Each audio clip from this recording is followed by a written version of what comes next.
Así que acá tienen distintos recursos, tienen una dificultad que puse yo muy a ojo, y tiene una marca de si está o no en español. También, por ejemplo, este CodeWars acá está en inglés, pero pueden ponerlo en español.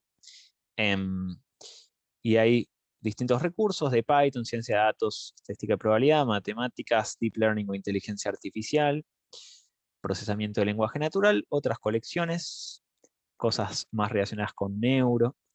Así que bueno, están bienvenidos a chusmear. Para el examen va a entrar más o menos la mitad nada más, igual, así que no se preocupen. No, mentira, mentira, no entra nada de esto. Puede servir para complementar un poco, pero en general solo entra lo que vimos en la materia. Sin embargo, es muy buen material, interesante, así que lo pueden aprovechar. Y después les refiero también a este curso. Mucho del material que vimos, que vamos a ver hoy, está tomado de material público, disponibilizado por Harvard, por Stanford, y parte que es de este curso que se llama Neuromatch, que es un curso de neurociencias computacionales, inteligencia artificial, que es increíblemente bueno este material.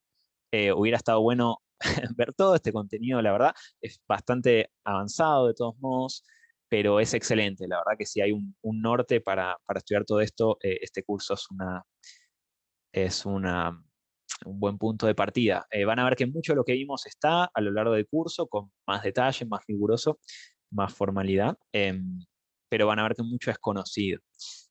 Y tienen Google Colabs, como dijimos, por algo lo estamos usando, porque es lo que están usando en el mundo de la gente que está trabajando de avanzada. Estos tutoriales están todos en Google Colab, tiene unos videos y unos PPTs para complementar más allá de la clase. Bien, en la clase de hoy, finalmente, vamos a ver Deep Learning o aprendizaje profundo. Vamos a ver un poco la definición de ese término, un poco de su historia y algunos factores que confluyeron para que esté tan en auge el día de hoy. Vamos a repasar un poco y contemplar temas que ya habíamos advertido también aplicaban a Deep Learning, que estuvimos viendo, como validación, esto de separar en entrenamiento, test y validar, el tema de sobreajuste, subajuste y generalización. Vamos a mencionar dos temas más generales de Machine Learning que un poco dejamos sentadas las bases, pero no mencionamos. Una es el reinforcement learning y otro tema es la regularización. Vamos a ver los fundamentos técnicos del deep learning, ¿sí? Porque esto es muy importante que vamos a entrar un poco en detalle. No vamos a asumir ningún conocimiento. Sigan, vamos que se puede, ya hemos afrontado otras fórmulas, y es lo importante entender un poco qué es lo que está por detrás, ¿no? Porque uno de los objetivos principales de la materia es que salgan con buenas nociones de qué es ciencia de datos y machine learning y inteligencia artificial, que en general siempre se está hablando de aprendizaje profundo al día de hoy cuando se habla de inteligencia artificial, y eso se basa en estos fundamentos. Entonces, para desmitificar ese Terminator, vamos a reemplazar Terminator por algunas palabritas técnicas, que los puntos principales van a ser dos, de lo que se llama backpropagation y descenso de gradiente estocástico, o stochastic gradient descent en inglés. No se asusten, son dos conceptos que ya venimos introduciendo también. Y una vez que hablamos de eso, vamos a hablar de dos ejemplos de redes de arquitectura, se le llama, de redes neuronales artificiales, que son la densa, que sería la más básica, y una que se llama convolucional. Bien, ¿alguna pregunta? Y tengo una pregunta yo para ustedes, que es, ¿alguien ya se hace una idea de qué significa deep learning o aprendizaje profundo, o ya estuvieron leyendo? A varios en los trabajos prácticos mencionaron, por ejemplo, TensorFlow, que es una de las librerías que se usa para hacerlo en Python, o mencionaron algunos algoritmos como multilayer perceptron, ¿sí? Perceptron multicapa. Ese es uno de los que vamos a ver hoy. Así que quizás ya tienen mejor idea de lo que esperaríamos. ¿Quién se anima a comentarnos si tienen algún preconcepto de Deep Learning? Probablemente lo que diga esté mal, No, pero yo tengo fe. el proyecto que nosotros nos basamos hablaba de 3 vías de redes neuronales, puede ser, profundas. Ajá. No sé si está bien, va por ahí. Eh, y bueno, y explicaban más o menos cómo habían puesto como 3 instancias de pruebas como para evaluarlas con diferentes métodos y digamos fórmulas. Pero Ajá. nada, eso me quedó que el resultado básicamente era que o sea, era más como fiable esas 3 vías de neuronas. Pero Ajá. mucho no entendí y dije, bueno, lo voy Ok. a entender, me va a cerrar la idea con la clase de hoy. Perfecto, bueno, está muy bien. Suena que hay algunas cosas que aclarar. Por un lado tenemos lo que es el modelo de Machine Learning, que puede basarse en redes neuronales artificiales o no. O sea, nosotros vamos a ver un tipo de modelo hoy, que son las redes neuronales artificiales, que se usan como modelo de Machine Learning como cualquier otro de los modelos. Sugerencia, si quieren tomar apuntes hoy, no sé si estuvieron haciendo, pero hoy es una buena clase para hacerlo, si no estuvieron haciendo. Recuerden que nosotros mencionamos algunos modelos como regresión lineal, árboles de decisión, clustering por K-medias, ¿sí? O KNN, el de vecinos más cercanos para clasificación, por ejemplo. Esos fueron ejemplos de modelos que nosotros vimos. Con cada uno de esos aplica la lógica de entrenar con un set de entrenamiento, validar de ciertas maneras. Entonces, probablemente, y ahora lo que estaba diciendo es, usaron como modelo una red neuronal artificial, eso es perfectamente viable, y para validar que el modelo funcionaba en el mundo real como validación externa, lo validaron de distintas maneras, según supongo yo. Em, entonces, nosotros vamos a ver este nuevo tipo de, esta familia de modelos que construye sobre lo que estuvimos viendo de Machine Learning.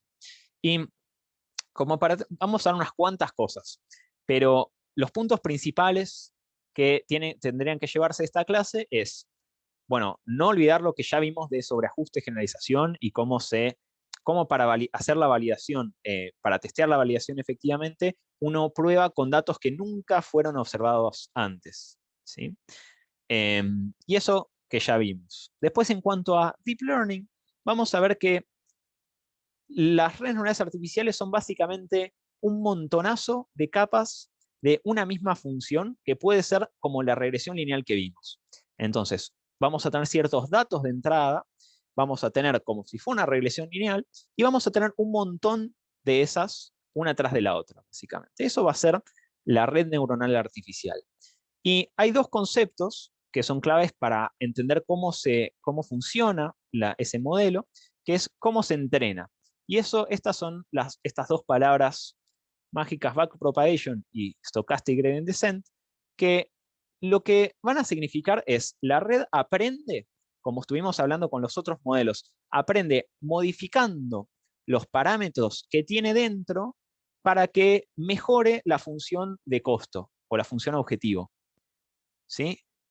Listo. Eso en español es lo que vamos a ver con fórmulas y gráficos muy facheros. Ahora, backpropagation va a ser la manera en la que nos fijamos cada uno de los parámetros, cómo influye en la función objetivo. ¿Sí? Y stochastic gradient descent va a ser cómo modificamos los pesos para que mejoren. ¿Sí? Entonces van a ser dos cosas muy relacionadas que, bueno, vamos a explicar un poquito mejor ahora en algunas slides. Y eso va a ser lo principal a llevarse. ¿Sí? Bien. Entonces, un poco como introducción a Deep Learning, cosa que habíamos hablado un poco en la primera clase también. Armar features o variables para que nuestro modelo prediga lo que queremos modelar puede ser difícil. Por ejemplo, si nosotros habíamos puesto el caso de si quisiéramos predecir si una imagen tiene o no gatitos, ¿no? Si quisiéramos hacer una función que nos diga hay o no un gatito en una foto, podría ser muy difícil, muy costoso esta idea de decir, bueno, vamos a fijarnos si hay un triangulito para una oreja y si cerca del triangulito hay otro triangulito más o menos así, vamos a decir que hay un gato. Ahora, ese enfoque es muy costoso porque hay que diseñar una serie de reglas que funcione para hacerlo así. Es frágil porque si, qué sé yo, si hay un pobre gato sin una oreja, no funcionaría en nuestro caso. Y no generaliza a, bueno, por ejemplo, gatos sin una oreja, o quizás si usamos una regla basada a colores de los gatos, no generaliza a gatos de otros colores, además, no generaliza bien. Entonces, ¿cómo podríamos hacer para aprender directamente indicadores o features significativos directamente de los datos? Y eso es lo que va a hacer el Deep Learning. va a poder procesar una gran cantidad de datos y va a, por sí mismo, recibir las imágenes y ver qué características o qué patrones de las imágenes indican lo que uno está modelando como variable objetivo. Eso. Fer, si querés ponerte la cara, poner la camarita, sos bienvenido a figurar. Bien. Ahora, disculpen que hay algunas cosas que no llegué a traducir, pero nada, todo lo vamos a ir diciendo en español, lo vamos explicando y cualquier duda pueden consultar. Está, como les comentaba, está tomada de la clase Deep Learning del MIT. Vamos a decir, bueno, ¿qué es el Deep Learning? Como para hacer un pantallazo de las palabras claves. Es un tipo de modelos para extraer patrones útiles de los datos. ¿Sí? ¿Cómo funciona eso? Con nuestra red neuronal, que es la forma del modelo, más su optimización. ¿Sí? Y acá recordemos, tengan siempre en mente la regresión lineal. Eso va a servir siempre como base. Entonces, en la regresión lineal nosotros tenemos lo mismo, que es, asumimos que nuestra función, asumimos una forma de nuestra función, que en el caso de la regresión lineal es una recta, una línea, y optimizamos los parámetros de esa línea para que mejore lo máximo posible en nuestra función de costo. Eso se entiende porque eso es básicamente lo central de todo. ¿Sí? Coméntenme si sí, si estamos bien con eso, si no, por favor, que no los quiero perder en esta clase. ¿Hasta ahí? ¿Lo Sí. podrías volver a repetir? Sí. Las redes neuronales artificiales profundas o el deep learning, por eso se llama deep, porque hay muchas capas, van a funcionar prácticamente igual que como tratamos la regresión lineal. Vamos a tener un modelo, un modelo que es una función matemática, en el caso de la regresión lineal es una recta, y vamos a tener una manera de optimizar esa recta para que haga bien lo que queremos, que en el caso de la regresión lineal era predecir un valor. ¿Se acuerdan que vamos a hacer unos dibujitos? Tenemos una nube de puntos, tenemos dos variables, y vamos a decir, bueno, nuestra función va a ser una recta, y la recta se va a optimizar moviéndose hasta el punto donde minimiza el error. ¿Sí? Perdón, no sé si lo expliqué más claro, pero puedo intentar explicarlo varias veces. No, sí, está bien. Ok, cualquier cosa, por favor, consulten, ningún problema. Bien, tenemos nuestros puntos, nuestros datos de entrenamiento, tenemos la forma que va a tener nuestra función, y el tema de la derivada y el gradiente es que estamos diciendo cómo varía la función de costo, que sería el error, cómo varía el error cuando yo muevo mi pendiente. ¿Sí? Entonces, ese es el concepto de derivada, es cómo varía el i que estoy prediciendo, el objetivo, cuando yo muevo esta variable. ¿Sí? Entonces, la optimización es mover esas perillas para que el error se minimice. Cuando hacemos eso con millones de parámetros, con la red neuronal, eso es el aprendizaje profundo. Bien, y ahí vamos a seguir viéndolo a lo largo de toda la clase. Ese es el cómo, digamos, cómo funciona. ¿Cómo lo hacemos desde lo práctico? Vamos a usar Python, todo el planeta está usando Python para eso, con algunas librerías que, esto si recuerdan el nombre, buenísimo, no es tan importante, que son TensorFlow, desarrollada por Google, y PyTorch, desarrollada por Facebook. Bien, existen esas dos. ¿Cuál es la parte importante? Bueno, siempre tener buenos datos, estar pensando bien el problema, ¿sí? ¿Por qué ahora es que está explotando el Deep Learning? Bueno, estamos produciendo muchísimos más datos por segundo que antes. Es impresionante la cantidad de datos que se producen por segundo en YouTube, las miles de horas que se suben por minuto a YouTube y demás. Esa es una cantidad de datos que permiten aprovechar estos modelos que son capaces de procesar justamente grandes cantidades de datos. Al mismo tiempo tenemos grandes mejoras de hardware, ¿sí? El Machine Learning y el Deep Learning se basa en las placas de video, las GPUs, Graphical Processing Units, que son las que se usan también para videojuegos. ¿Sí? Entonces ahí hubo una aceleración de cómputo que facilitó mucho el avance en redes neuronales artificiales. Y dicho sea de paso, Google Colab, lo que usamos nosotros en nuestras clases, nos da CPUs, que es lo típico, GPUs también, estas gráficas que hicimos, y tiene una incluso mejores que se llaman TPUs, que podemos usar gratis en Google Colab. Al mismo tiempo, hay un montón de inversión, están todas las empresas implementando Machine Learning, se está viendo muchísimo más investigación y más comunidad y nuevas herramientas. Em, la materia esta de donde tomé esto, que recomiendo que chusmeen a Lex Friedman, un profesor de MIT, está bueno porque tiene una visión bastante macro del asunto y incluye bastantes preguntas filosóficas y demás. Hoy vamos a intentar cubrir los puntos claves. La próxima clase vamos a tener más espacio para charlar. Pero hay cuestiones que en la práctica al día de hoy, digamos, desde el aspecto de la ingeniería, del aprendizaje profundo, esto funciona impresionantemente bien para un montón de aplicaciones. Sin embargo, seguimos sin haber respondido de una manera satisfactoria preguntas como ¿qué es la inteligencia? ¿No? Nosotros mismos vimos en clases pasadas varias definiciones eh, y no existe un consenso universal.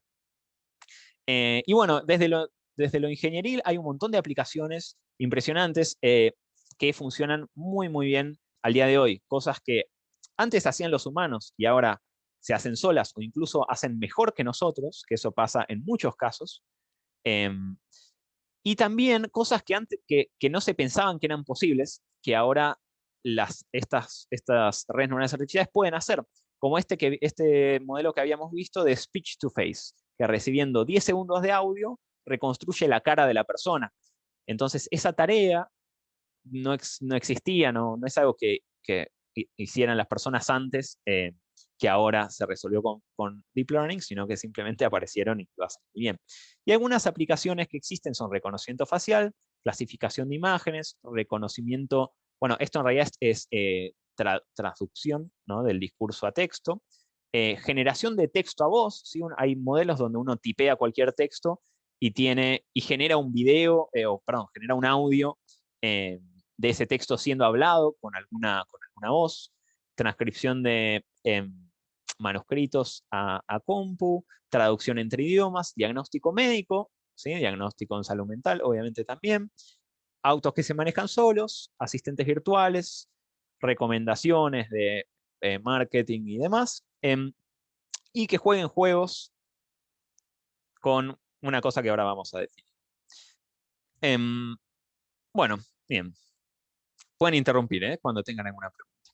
Entonces, aclarando un poco, nosotros definimos en las primeras clases, hicimos un gran diagrama de Venn dentro de computación, dentro de neurociencias y demás. Recuerden que todo esto estaría dentro de computación, ¿sí? Las tres áreas de Machine Learning y Deep Learning.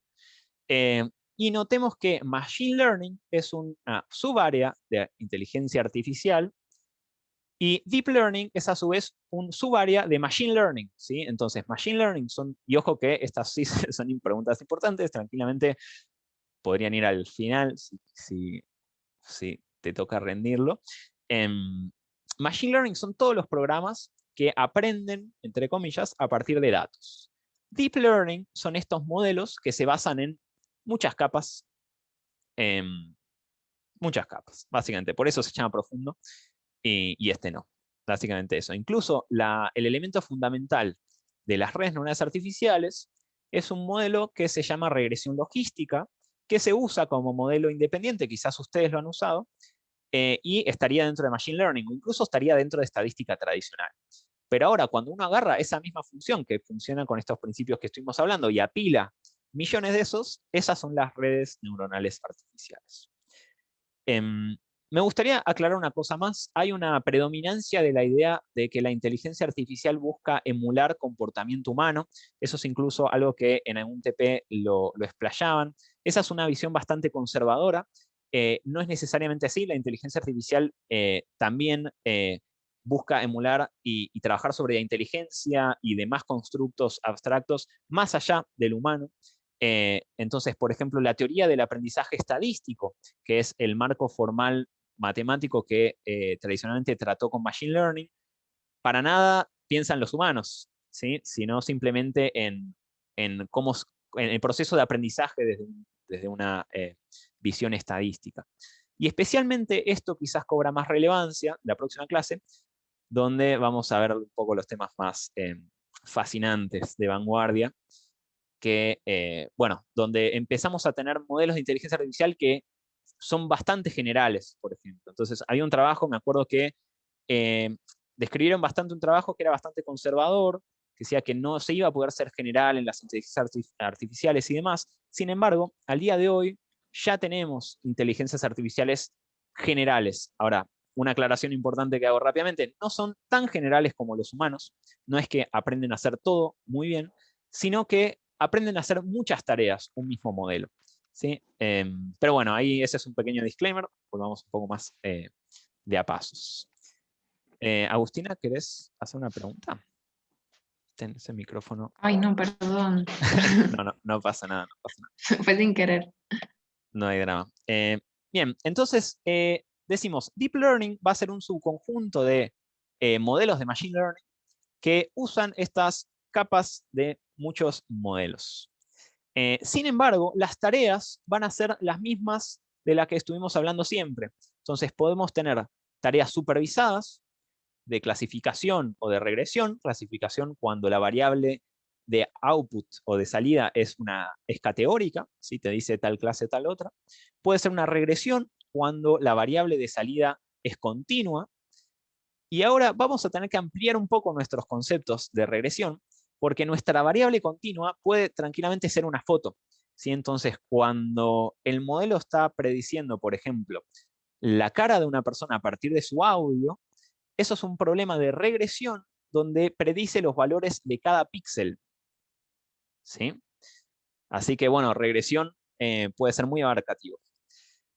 Después tenemos problemas no supervisados, como el de agrupamiento, encontrar grupos en los datos, o reducción de dimensiones, que significa de todo el espacio de entrada que uno recibe, que pueden ser 100 variables, es encontrar factores latentes que explican la correlación observada en las variables de entrada.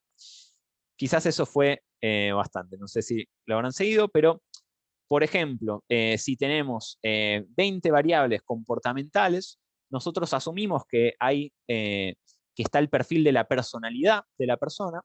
Entonces, resumiendo la correlación que encontramos entre esas 20 variables comportamentales, podemos resumir eso en quizás 3 números por persona, que son su personalidad. ¿Sí? Y en eso se basa, por ejemplo, la psicología de personalidad y sería un ejemplo de reducción de dimensiones. Que está dentro de tareas no supervisadas.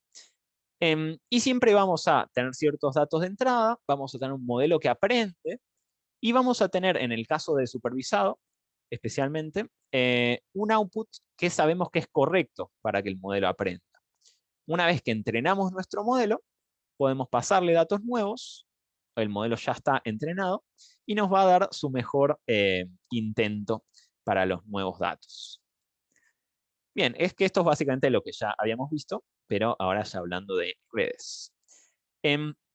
Vamos a agregar un tipo de tarea más, que lo dejamos hasta ahora porque es quizás uno más complejo para trabajar. Sin embargo, es especialmente relevante para nosotros, que es el aprendizaje por refuerzo. El aprendizaje por refuerzo se basa en el conductismo, ¿sí? Y uno tiene un modelo y no tiene datos de antemano, sino que hay un entorno, ¿sí? Y el modelo tiene que aprender qué acciones tomar para maximizar su función objetivo. La función objetivo la llaman refuerzo, ¿sí? Sería como el placer o displacer, refuerzo castigo, y uno no tiene datos de antemano de qué tiene que hacer el modelo, sino que, digamos, lo libra el entorno y el modelo va tomando acciones y aprendiendo qué acciones tiene que tomar, ¿sí? Su estrategia o su política de acciones para maximizar la función objetivo. Y eso se basa puramente en el conductismo, ¿sí? Desde sus comienzos, y ese tipo de modelos que resuelve cosas que son bastante sorprendentes. Entonces ahora podemos tener un panorama un poco más complejo, más completo de los tipos de modelos. En el aprendizaje supervisado, los humanos dan todas las etiquetas de antemano. También podemos tener una baja cantidad de etiquetas, tener cierta parte etiquetada y usar un modelo que nos etiquete más resultados parecidos, y ahí, digamos, aumentamos el aprendizaje supervisado, sería similar que el semi-supervisado. En el caso de reinforcement, que es el que estamos diciendo recién, el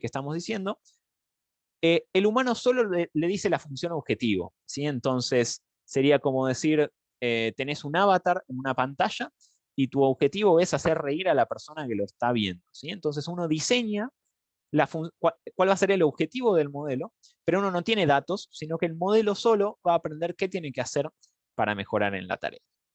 Y sin ningún input del humano sería el aprendizaje supervisado.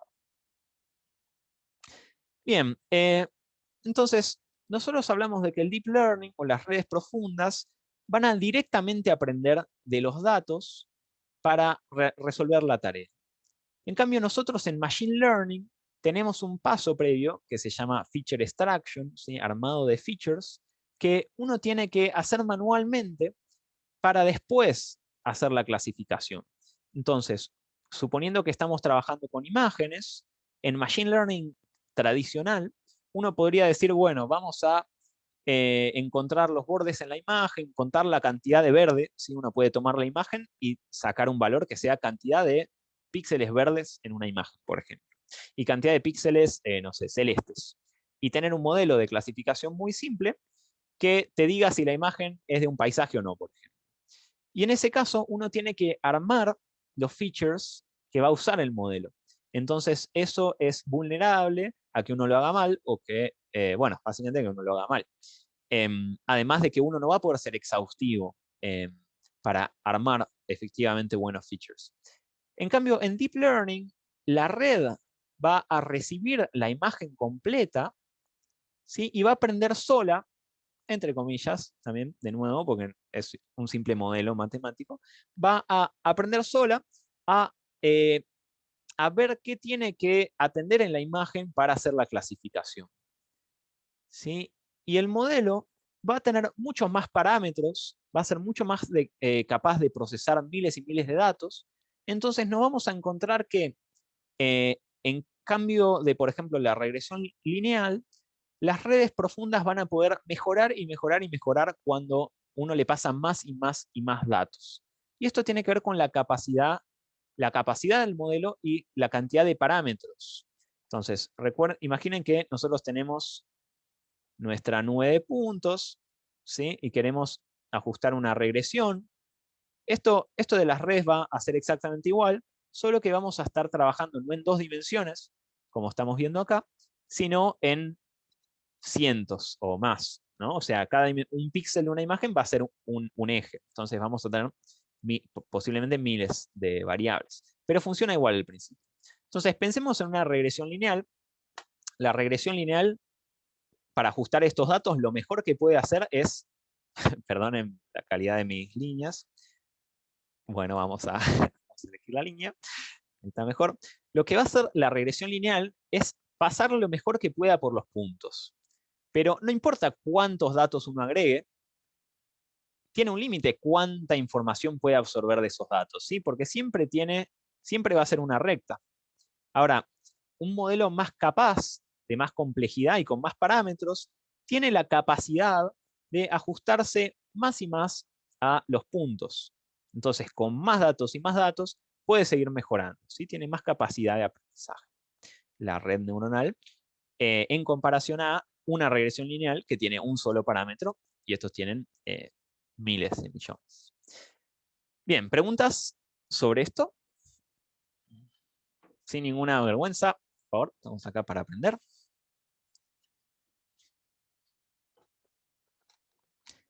Bien. Yo tengo una duda. Por favor. ¿Por qué se le llama red neuronal? O sea, ¿es por la similitud que tiene con cómo Gran funciona el pregunta. cerebro? Bien, ahora vamos a eso. Buena pregunta. Sí, ahí vamos hacia eso.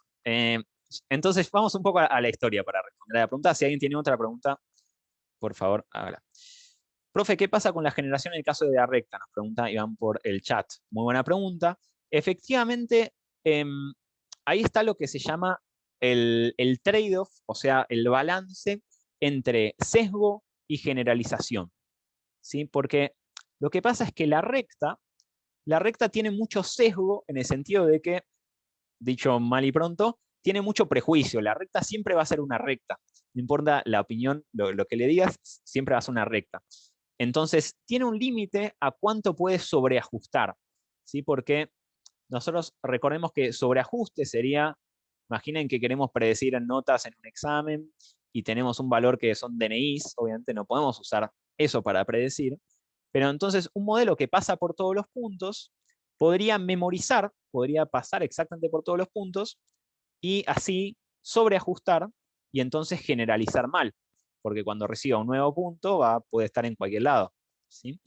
Y esto es importante, si esto lo hablamos, lo vamos a volver a hablar. Eh, Así que esto sería sobreajuste que hace que se generalice mal. La recta no tiene la posibilidad de sobreajustar tanto, ¿sí? Entonces va a generalizar mejor a cambio de tener menos capacidad. Entonces es posible que generalice mejor, pero tenga peor performance o que le vaya peor, peor rendimiento, perdón, en tareas que requieran más capacidad. ¿Sí? Entonces, en un problema sencillo de dos variables tabulares, la regresión lineal va a andar muy bien.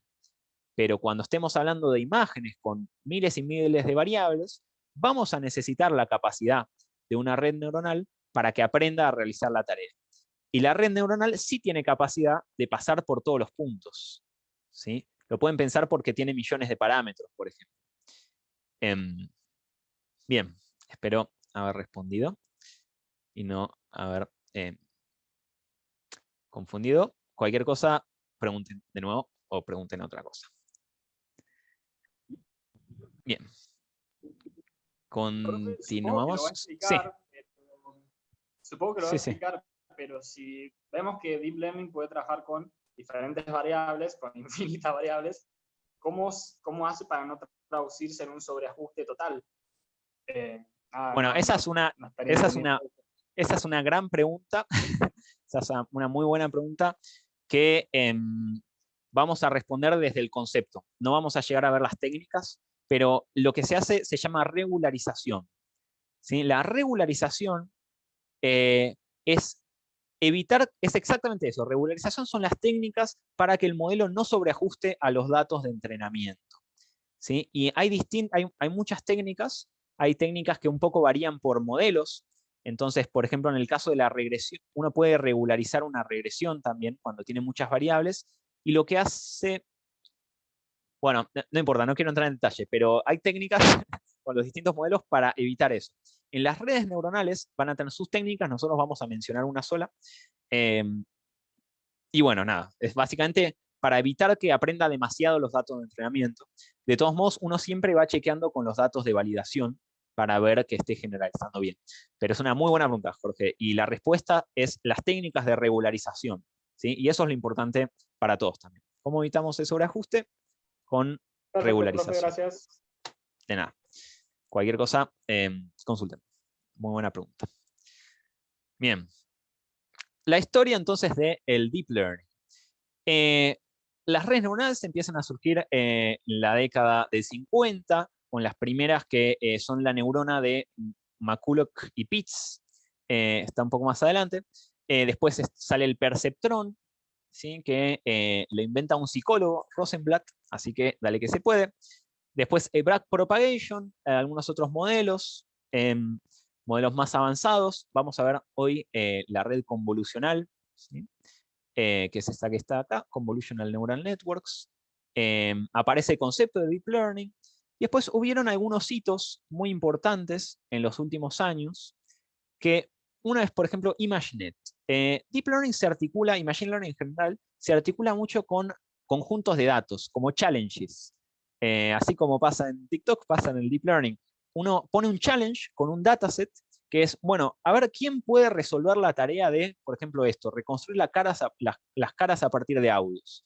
Y uno disponibiliza un conjunto de datos muy grande y quizás en principio no hay solución, pero se fomenta la competencia y se avanza muy, muy rápidamente de ese modo, y eso fue lo que sucedió en Deep Learning. Entonces, ImageNet fue una competencia para clasificar imágenes, que tiene miles de clases, ¿sí? O sea, hay un montón de casos de imágenes, y uno tiene que clasificar si en la imagen hay un sombrero, una jirafa, un destornillador, y hay miles de clases. Es un problema difícil. Y bueno, resulta que eso aceleró mucho la investigación en las aplicaciones de visión por computadora, llamamos las que son de imágenes, y nos superaron en el 2015 con las primeras redes que superaron el puntaje de los humanos en esa tarea. Entonces ahora, por ejemplo, reconocen objetos en imágenes mejor que nosotros a partir de esta competencia. Bien, AlexNet fue una red convolucional importante, Dropout es una técnica de regularización, no importa, GANS quizás lo hablamos la próxima clase. AlphaGo fue un hito muy importante, quizás escucharon hablar, fue, bueno, lo mencionamos en la primera clase, ahora que recuerdo, fue cuando nos superaron en el juego Go. El juego Go es como el ajedrez, pero mucho más difícil, un juego de estrategia de Oriente, que se pensaba que no iba a poder ser posible que nos superaran por décadas, ¿sí? Y bueno, resulta que ya nos superaron usando Deep Learning. AlphaZero, que superó por mucho AlphaGo. Capsule Networks es un caso interesante de redes basadas en el cerebro real. Y BERT es un modelo de lenguaje que, bueno, hablaremos un poquito más de modelos de lenguaje próximamente, pero uno que ya estuvimos mencionando es GPT-3. GPT-3 es un modelo de lenguaje que es este del que estamos mencionando, que es de los primeros que demuestran inteligencia no tan estrecha, ¿sí? Nosotros vamos a arrancar hablando, todo lo que vamos a hablar en esta clase son modelos de inteligencia artificial estrecha, se llama, porque resuelven solo una tarea. Entonces nosotros siempre hablamos de decir si una imagen tiene un gato o un perro, por ejemplo. Esa es una sola tarea, no es que después le decís pintate un cuadro y va y lo pinta, ¿no? Pero en el terreno del lenguaje, resulta que estos modelos como GPT-3 simplemente aprendiendo a predecir el siguiente carácter, aprenden a completar textos. Y aprendiendo a completar textos, aprenden matemáticas, aprenden a resumir textos, aprenden a traducir entre idiomas, aprenden a conversar, aprenden a programar, ¿sí? Y eso es cualitativamente más general que todos los modelos anteriores. Entonces, en ese sentido, es una primera versión de ciertas inteligencias artificiales generales que no implican que sean iguales a los humanos, pero sí efectivamente aprenden de manera no supervisada a resolver muchas tareas un mismo modelo. Así que son cualitativamente más generales. Dato de color, GPT-3 no es público por ser considerado peligroso por OpenAI, que es uno de los grandes laboratorios de inteligencia artificial en el mundo. El otro es, por ejemplo, DeepMind de Google, y en Canadá hay otro nicho importante. Y resulta que si aplicas te dan acceso para poder probarlo o hacer algunas cosas. Yo apliqué, me dieron acceso, apliqué varias veces y ahora me dieron esta última vez. Así que la próxima clase, si llego, yo intento que sí, vamos a charlar con GPT-3 y le vamos a hacer preguntas sobre la vida y a ver qué piensa. Que es una de las inteligencias artificiales más avanzadas del mundo al día de hoy. Bien, habíamos comentado, en el 2015 nos superan al puntaje humano en clasificación de imágenes, y en el 2020 nos superan en entendimiento del lenguaje natural, en teoría. Superglue es, como les comentaba, es un dataset, es un conjunto de datos que se propuso para medir la capacidad de entendimiento del lenguaje general de los modelos. GLUE significa General Language Understanding, ¿sí? Entendimiento del lenguaje general. Resulta que hicieron un primer GLUE y nos superaron muy rápidamente. Dijeron, no, esto no puede ser, vamos a hacerlo más difícil. Hicieron SuperGLUE, que es un conjunto de datos que incluye, por ejemplo, responder si una cosa es consecuencia de la otra, responder verdadero o falso a partir de un texto, y varias cuestiones así de entendimiento general, de comprensión del lenguaje. Y superaron el puntaje humano hace muy poquito, sorprendentemente. Bueno, nada, eso. A alguno se le voló la peluca, puede comentarlo. A mí me resultó bastante impresionante la noticia en su momento. Bien. Entonces, algunas de las razones habíamos dicho por la cual ahora esto está andando muy bien, que tenemos Big Data, ¿sí? Una enorme cantidad de datos disponibles, tenemos mejor hardware y tenemos mejor software, básicamente. Bien, ahora la pregunta que nos hacía Agustina. ¿Por qué, Katso, las llamamos redes neuronales artificiales? ¿No nos estarán mintiendo un poco con eso? Será la pregunta. Y la respuesta es relativamente. Existen obviamente distintas redes neuronales. las que nosotros conocemos, ¿no? Básicamente tenemos cierta organización distribuida, semi-especializada en el cerebro, con ciertas jerarquías que conocemos. Entonces, por ejemplo, sabemos que afectaciones en distintas áreas, por ejemplo, con Fernando estábamos hablando de las apraxias, tenemos la corteza motora, premotora, y tenemos una jerarquía de representaciones ahí que se aprende, y más o menos ubicamos cómo está organizado en el cerebro. Lo mismo en la corteza visual, ¿sí? Está bastante consolidado el conocimiento de que hay capas organizadas con mayor nivel de abstracción. Entonces, la primera capa procesa características de la imagen más elementales, como pueden ser diferencias de brillo, como pueden ser movimientos, como puede ser orientación. Después, la siguiente capa combina lo que aprendió la anterior, combinando esas líneas para armar prototipos de objetos más complejos. Subiendo más nivel, se combinan las representaciones anteriores y se tienen representaciones más complejas todavía de objetos. Y ahí tenemos las dos vías, ¿no? del dónde y del qué, en el temporal y en el parietal.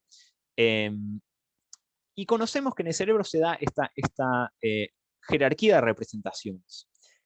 Y bueno, resulta que las redes neuronales artificiales hacen lo mismo, y es tan similar que sorprende, y se está cada vez probando más la similitud. Pero bueno, vamos a ir a poco con ese tema. Acá tenemos lo que sería una red neuronal, que bueno, básicamente son muchas operaciones, y tenemos un lindo diagrama de un cerebrito. Entonces, desde la primera formulación de la red neuronal artificial, que se basa en cómo computan las neuronas. Entonces, desde el primer momento se intentó emular a la neurona real. Y acá este es el paper originario, 1943, McCulloch y Walter Pitts, que basándose en estudios neurobiológicos, llegan a la idea de que la neurona podría computar de esta manera, que es, recibe distintas variables, hace una operación de combinar esas variables, y si pasa o no un umbral, va a tomar cierta acción, va a disparar o no va a disparar, el potencial de acción, ¿sí? Y en eso se basa desde el principio la idea de las redes neuronales artificiales. Ahora, existen obviamente muchas diferencias. En un primer momento, las cantidades. Acá una aclaración, billion en inglés son 1000 millones, y en español billón para nosotros es 1.000.000 de millones. Así que ojo siempre con eso en la traducción. Y nosotros tenemos, no sé, 1000 trillones de sinapsis, en teoría, que es una barbaridad. Y los modelos actuales tienen alrededor de 60 millones en general, pero ahora estamos empezando a escalar. Entonces, por ejemplo, el último modelo que fue noticia en China, que fue justamente noticia porque es más grande y más poderoso que GPT-3, la versión en China, que estamos en esta carrera armamentística ahora mismo en Deep Learning, tiene este modelo que tiene 1.75 trillones, o sea, millones de millones de... No, perdón, son 1000 billones, ¿sí?, de parámetros. Y es interesante que está bien, estamos a 1000 trillones de 1 trillón, pero estamos a 3 órdenes de magnitud, tampoco están lejos.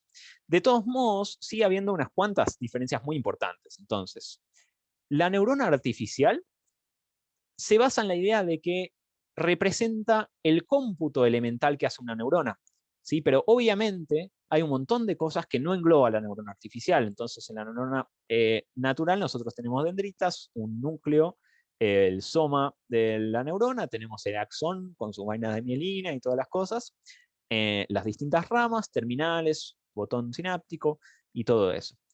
Ahora, la idea de la red neuronal artificial es que representaría el cómputo que hace la neurona, y eso sería todo lo necesario. O sea, no necesitamos...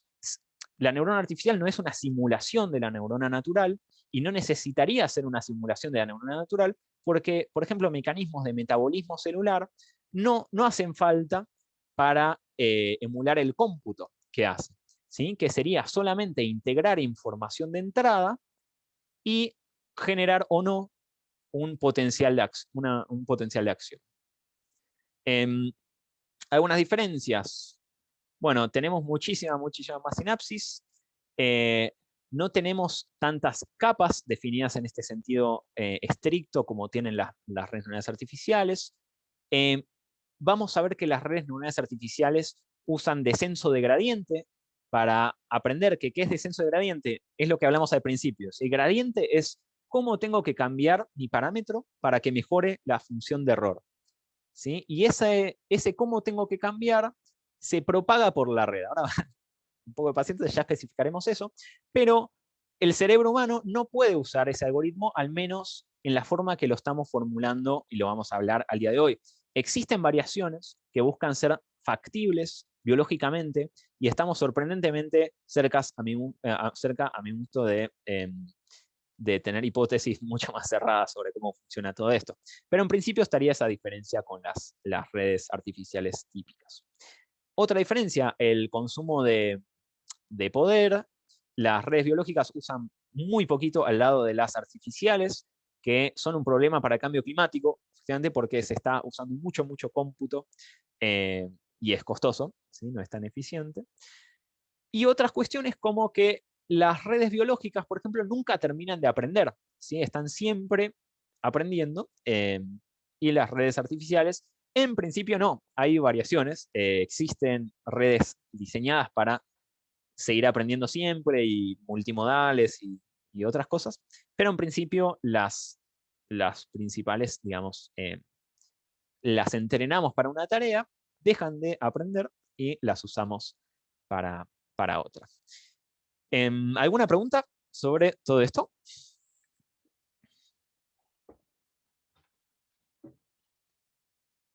¿Venimos bien?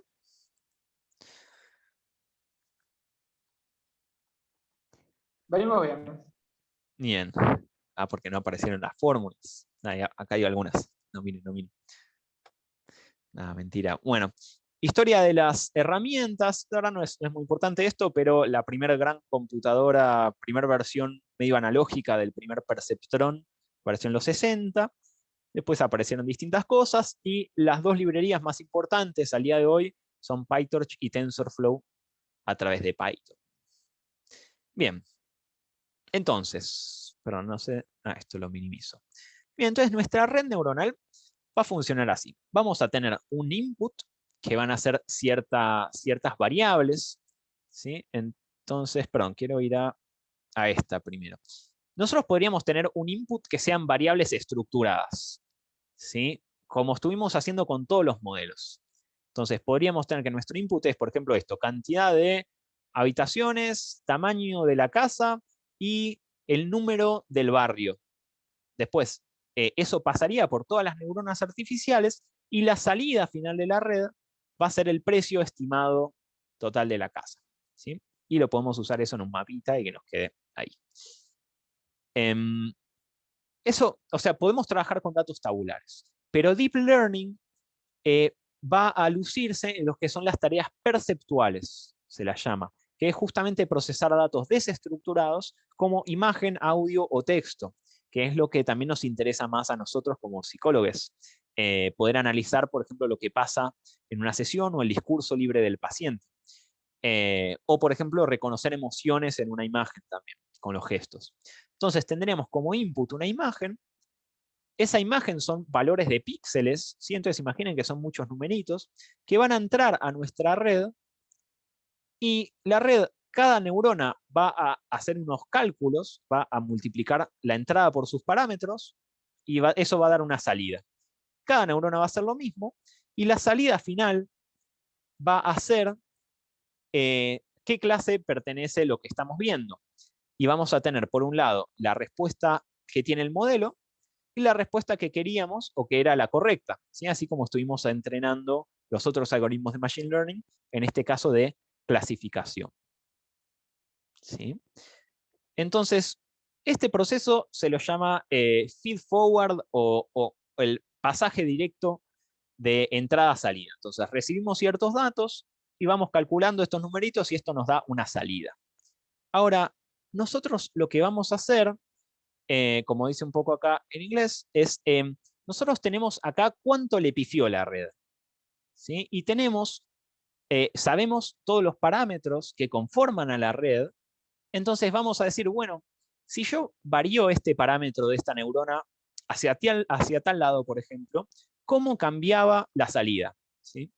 Entonces, básicamente, el proceso de entrenar la red va a ser ir ajustando los parámetros de modo que se minimice el error de la salida. Bien. Entonces, los elementos fundamentales van a ser, cada neurona va a tener una función de activación, que eso es un poco lo más indefinido, que ahora lo vamos a ver. Va a tener pesos o parámetros, son sinónimos, que son los pesos o los parámetros de cada neurona, son los valores por los cuales multiplica su entrada, ¿sí? Es lo que se aprende, sería el equivalente a los coeficientes de la recta de la función lineal, ¿sí? Y acá avísenme, por favor, si los confundí con algo, por favor. Entonces, cada neurona pueden imaginarla como una regresión lineal. Y esa regresión lineal tiene los coeficientes que determinan su pendiente. Entonces, reciben ciertos datos, multiplican por sus coeficientes, y así tenemos a la salida. Llegamos a la salida.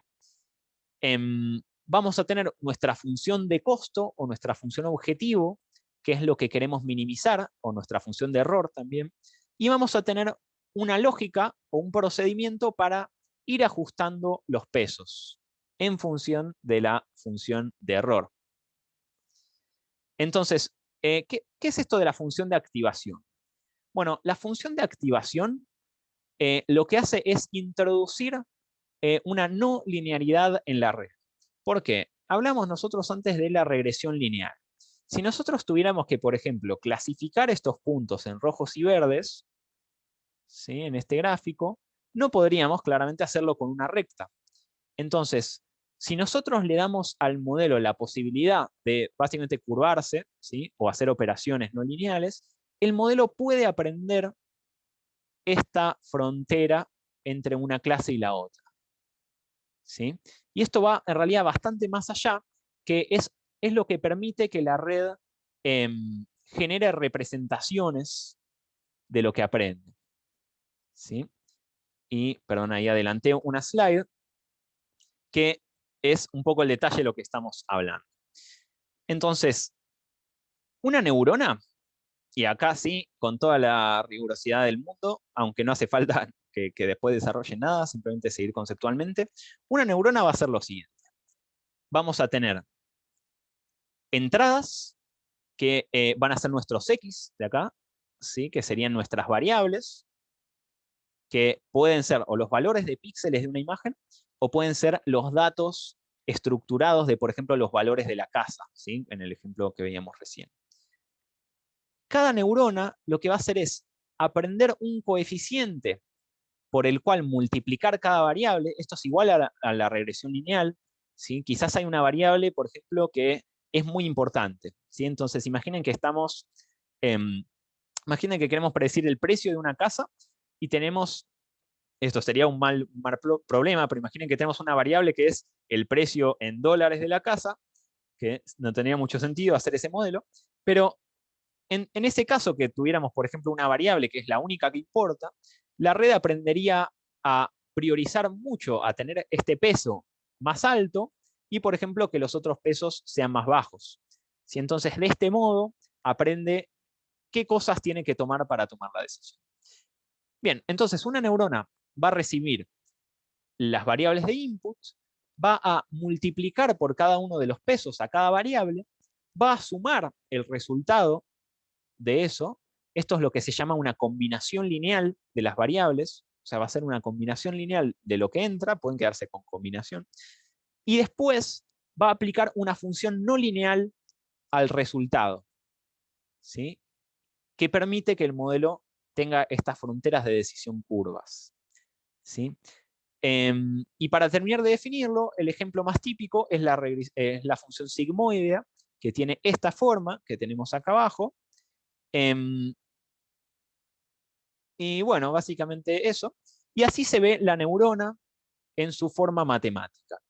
G es nuestra función no lineal, que en este caso decimos que es la función sigmoidea. Y esto que tenemos acá es exactamente lo mismo que la regresión lineal, ¿sí? Que es el beta 0 o el bias, se lo llama, o bueno, un peso que se suma, y además todos los demás pesos por los cuales multiplicamos el input por cada uno de sus coeficientes. ¿Sí? Esto es lo mismo que la regresión lineal. Es decir, por cada variable de entrada, el modelo aprende un peso, con los cuales multiplica cada input, y después le aplica una función no lineal para tener esta capacidad. ¿Sí? Bien, bueno, ahora sí, detengámonos. ¿Se entendió esto? Entre paréntesis, los felicito a todos por estar aquí. Esto es un orgullo estar dando estos temas en psicología, dicho sea de paso. Y volviendo a las raíces del perceptrón que lo inventó un psicólogo. ¿Se entiende al nivel que puede entender un estudiante de psicología, profe? No, yo también, Se capta. yo soy psicólogo también, así que dale. Claro. Pero Yo sí, no sí, entendí se nada, entiende la idea. pero lo sigo. No, pero es importante que me avisen si no se entendió. Quiero reverlo. Quiero reverlo para que se entienda. Y ahora la aplicación en psicología son infinitas. Básicamente, las aplicaciones son las mismas que trabajamos desde el principio. O sea, vamos a poder hacer cualquiera de estas. Perdón. Cualquiera de estas. Clasificación, regresión, por ejemplo, clustering o reducción de dimensionalidades. Clustering, por ejemplo, para encontrar personas con diagnósticos parecidos. Regresión para predecir cualquier valor de la persona, o sea, son infinitas las aplicaciones, que van a hacer las mismas tipos de tareas que en los modelos que veníamos hablando. La diferencia es que estamos cambiando la forma de la función que va a hacer eso. Entonces, el ejemplo que tratamos siempre era la regresión lineal, y ahora estamos básicamente complejizando la regresión lineal. Perdón, tenía un slide que tenía la regresión lineal. Tenía que haber puesto más arriba. Me desapareció. Ups. Bueno, vamos a usar esta que es parecida. Recuerden que la regresión lineal, nosotros tenemos, bueno, perdón, la regresión lineal sería como esto.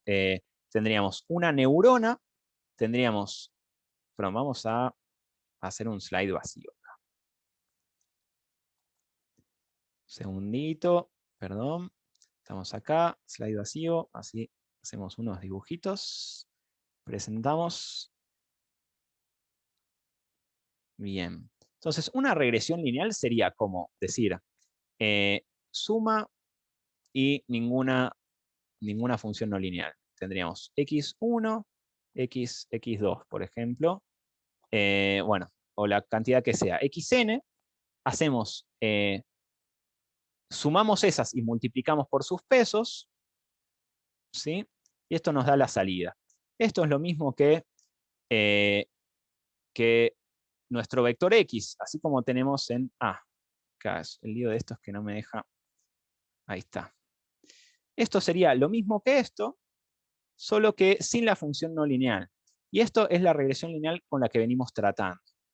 Entonces, tenemos nuestro x. Esto de la transposición no se preocupen, es darlo vuelta para que coincida. Pero nuestra regresión lineal es esto, ¿sí? Es un coeficiente por cada variable de entrada que tenemos, y esto nos determina una recta si estamos en 2 dimensiones, y si estamos en más, un hiperplano, ¿sí? Como habíamos definido la clase anterior.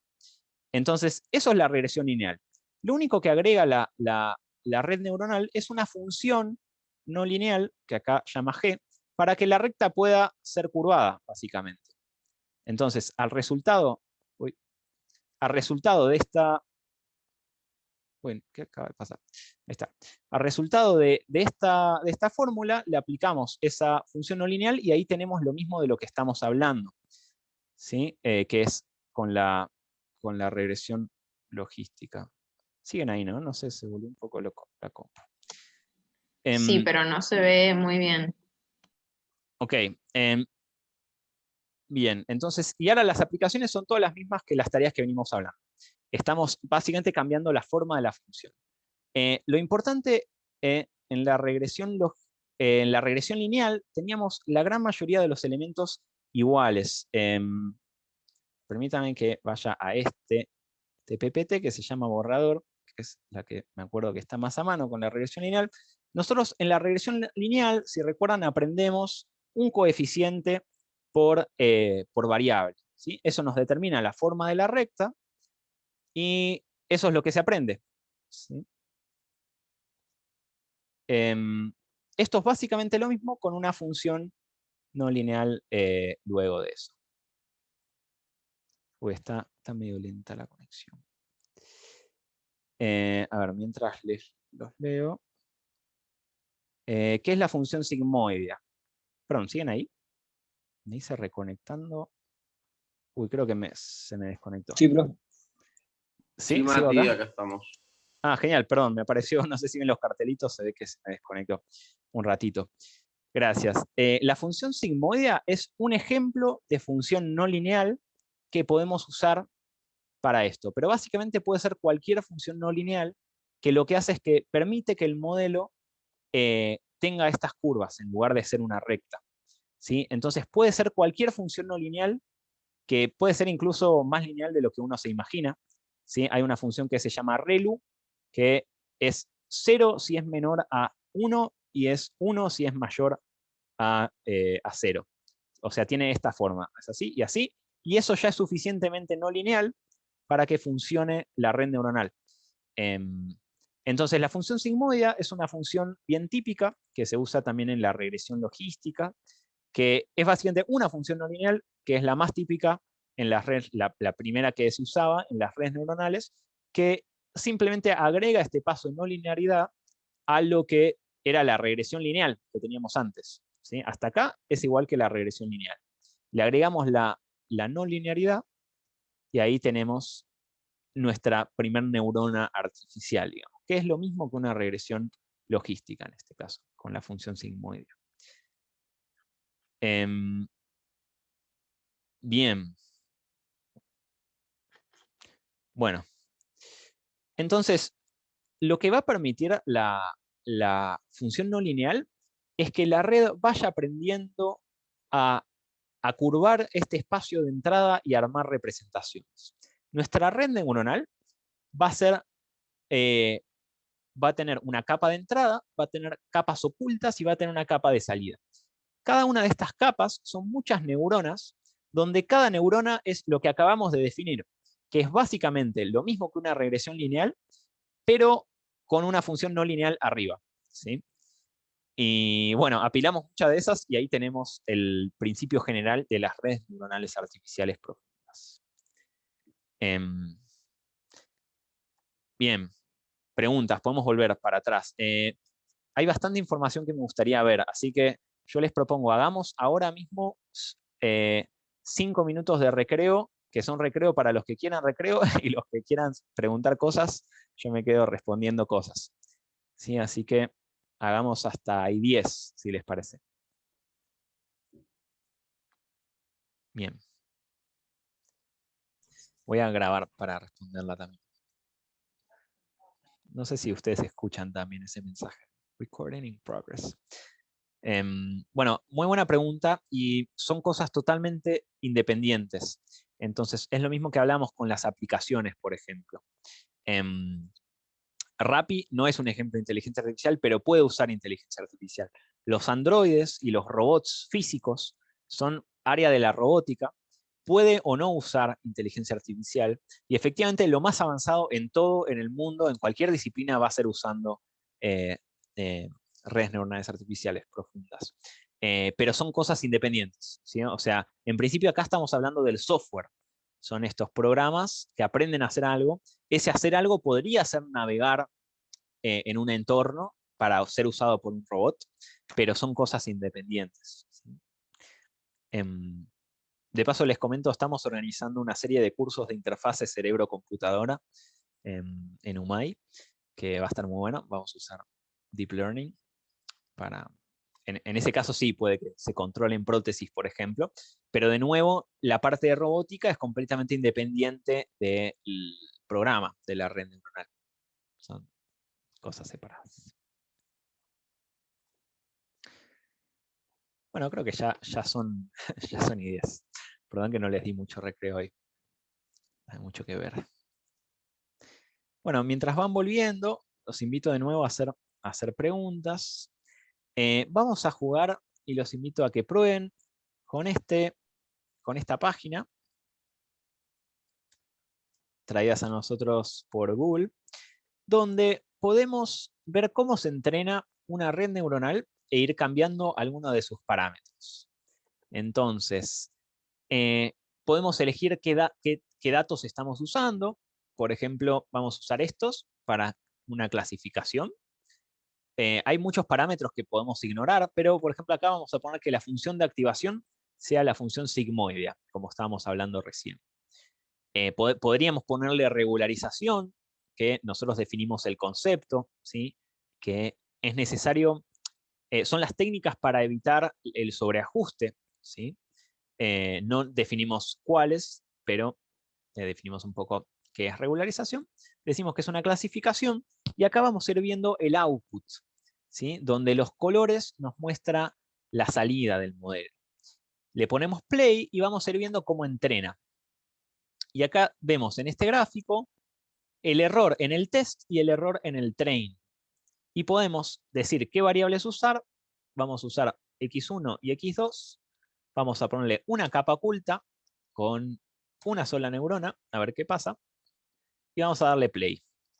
Y acá vamos viendo cómo aprende nuestra red neuronal, ¿sí? Y vemos que la línea gris es la pérdida en train, la negra es la pérdida en test, o sea que también está generalizando, ¿sí? Y acá vemos el proceso de entrenamiento y la frontera de decisión. Entonces vemos que con una sola neurona, el modelo no tiene mucha capacidad de aprender estos datos, y una sola capa. Ahora, si nosotros agregamos más neuronas y más capas, el modelo va a tener la posibilidad de operar más con este espacio y separar la frontera como corresponde. En la práctica, la activación sigmoidea no es la que mejor funciona. ¿Sí? Vamos a ver si...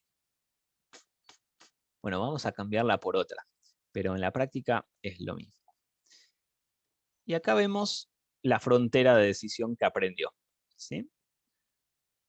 Entonces, lo que permite hacer que haya varias capas con distintas neuronas es que cada una combine la salida de las anteriores, ¿sí? Y ahí nosotros podemos ver, por ejemplo, qué aprendió, entre comillas, cada neurona, ¿sí? Entonces, esta primera capa vemos que tiene estas tres fronteras.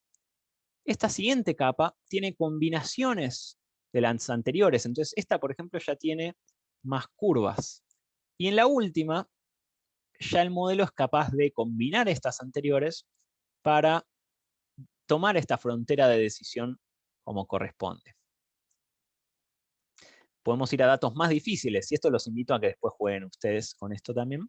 Hay varios parámetros que no llegamos a definir, pero pueden jugar un poco. La doble espiral no es tan fácil de que lo separe bien. Y acá vamos viendo cómo va aprendiendo esta frontera. Vemos que ahí no le fue muy bien, se quedó ahí, convergió ahí y no está aprendiendo más. Ahora, si agregamos más capas, unas neuronas más, va a cada vez ir acercándose más hasta que aprenda esa frontera. También si tiene transformaciones, va a ser más fácil. Bueno, y esto permite visualizar un poco el funcionamiento de la red. Un re divertido chichi. Ahí se ve que está separando los casos naranja. Bueno, y así es como agregando muchas capas y muchas neuronas pueden hacer cualquier cosa, básicamente. Bien, vamos a seguir con el PPT. Entonces, la función no lineal que aplicamos a la combinación de las variables de entrada le permite a la red, formar estas fronteras curvas, ¿sí? Y aprender representaciones más complejas de las capas anteriores. Entonces, una red neuronal profunda va a ser muchas neuronas y capas, y va a tener la capacidad de hacer esto que estábamos visualizando recién, que es real lo que hace es ir moldeando el espacio de entrada hasta que la última neurona pueda separarlo fácilmente. Entonces, lo que va haciendo en realidad cada capa es transformando el espacio de entrada para generar representaciones más útiles para resolver el problema. Entonces, lo que veríamos acá es una ilustración de eso. Teníamos un cierto espacio de entrada donde tenemos que separar estos dos datos.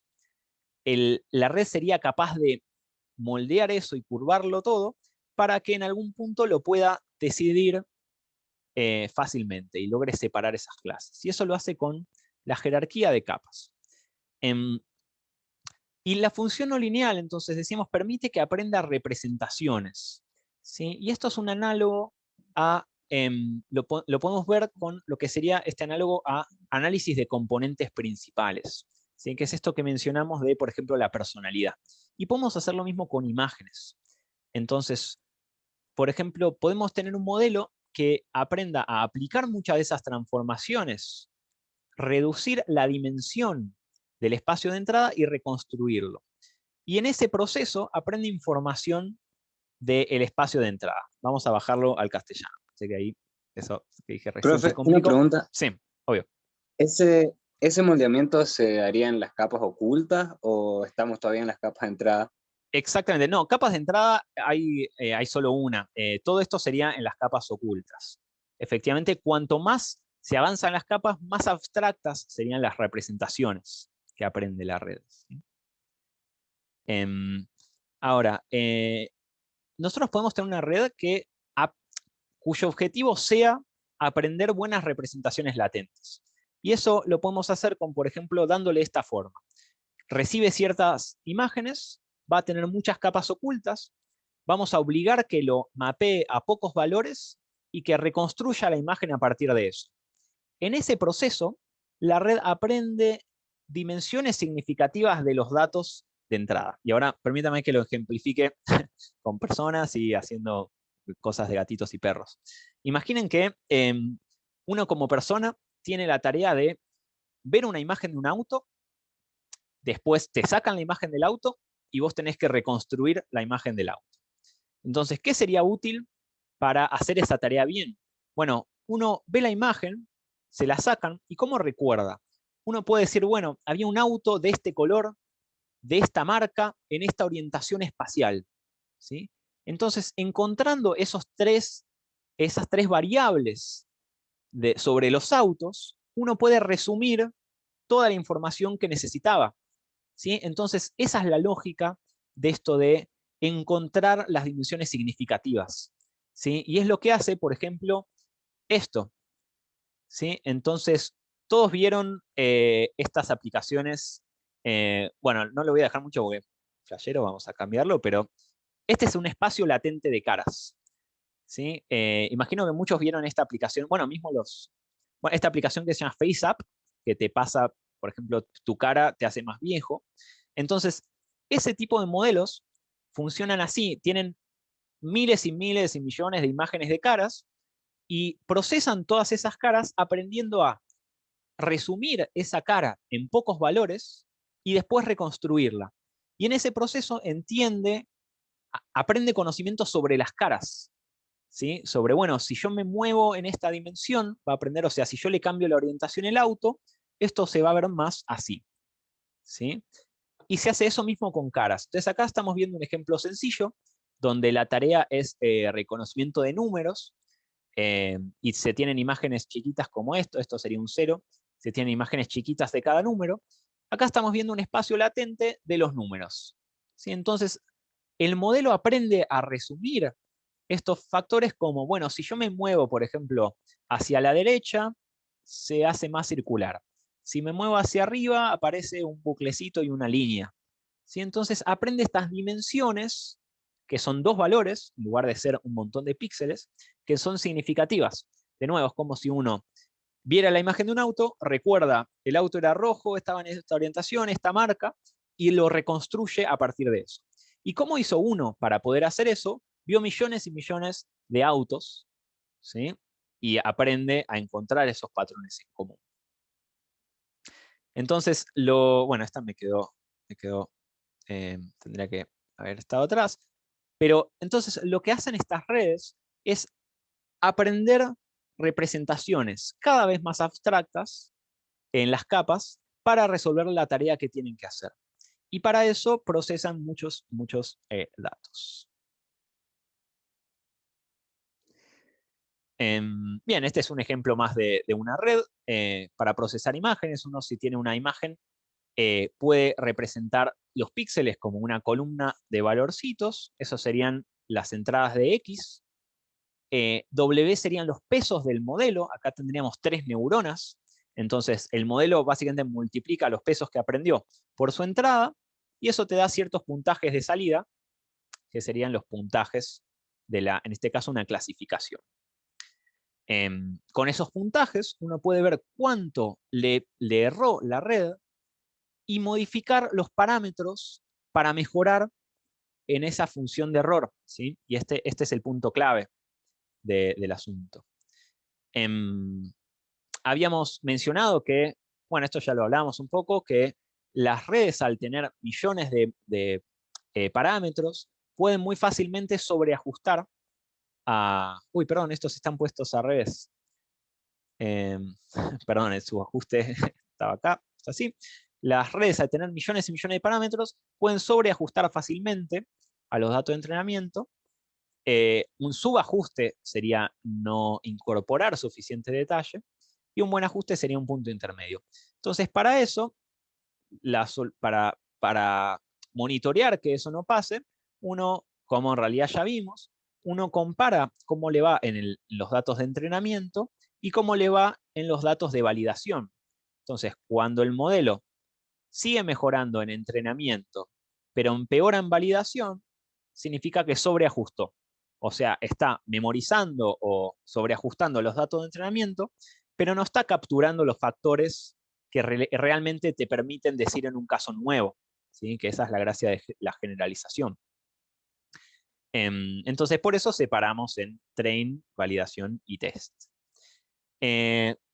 Llamamos regularización a las técnicas para evitar que un modelo sobreajuste, ¿sí? Y un ejemplo muy entendible, y el único que vamos a ver para redes, wow, en general, se llama early stopping en inglés, que es básicamente cortar, dejar de entrenar cuando el modelo empezó a empeorar en validación. Bueno, está esto que nosotros estamos asumiendo, que es que el modelo va mejorando incrementalmente, ¿sí?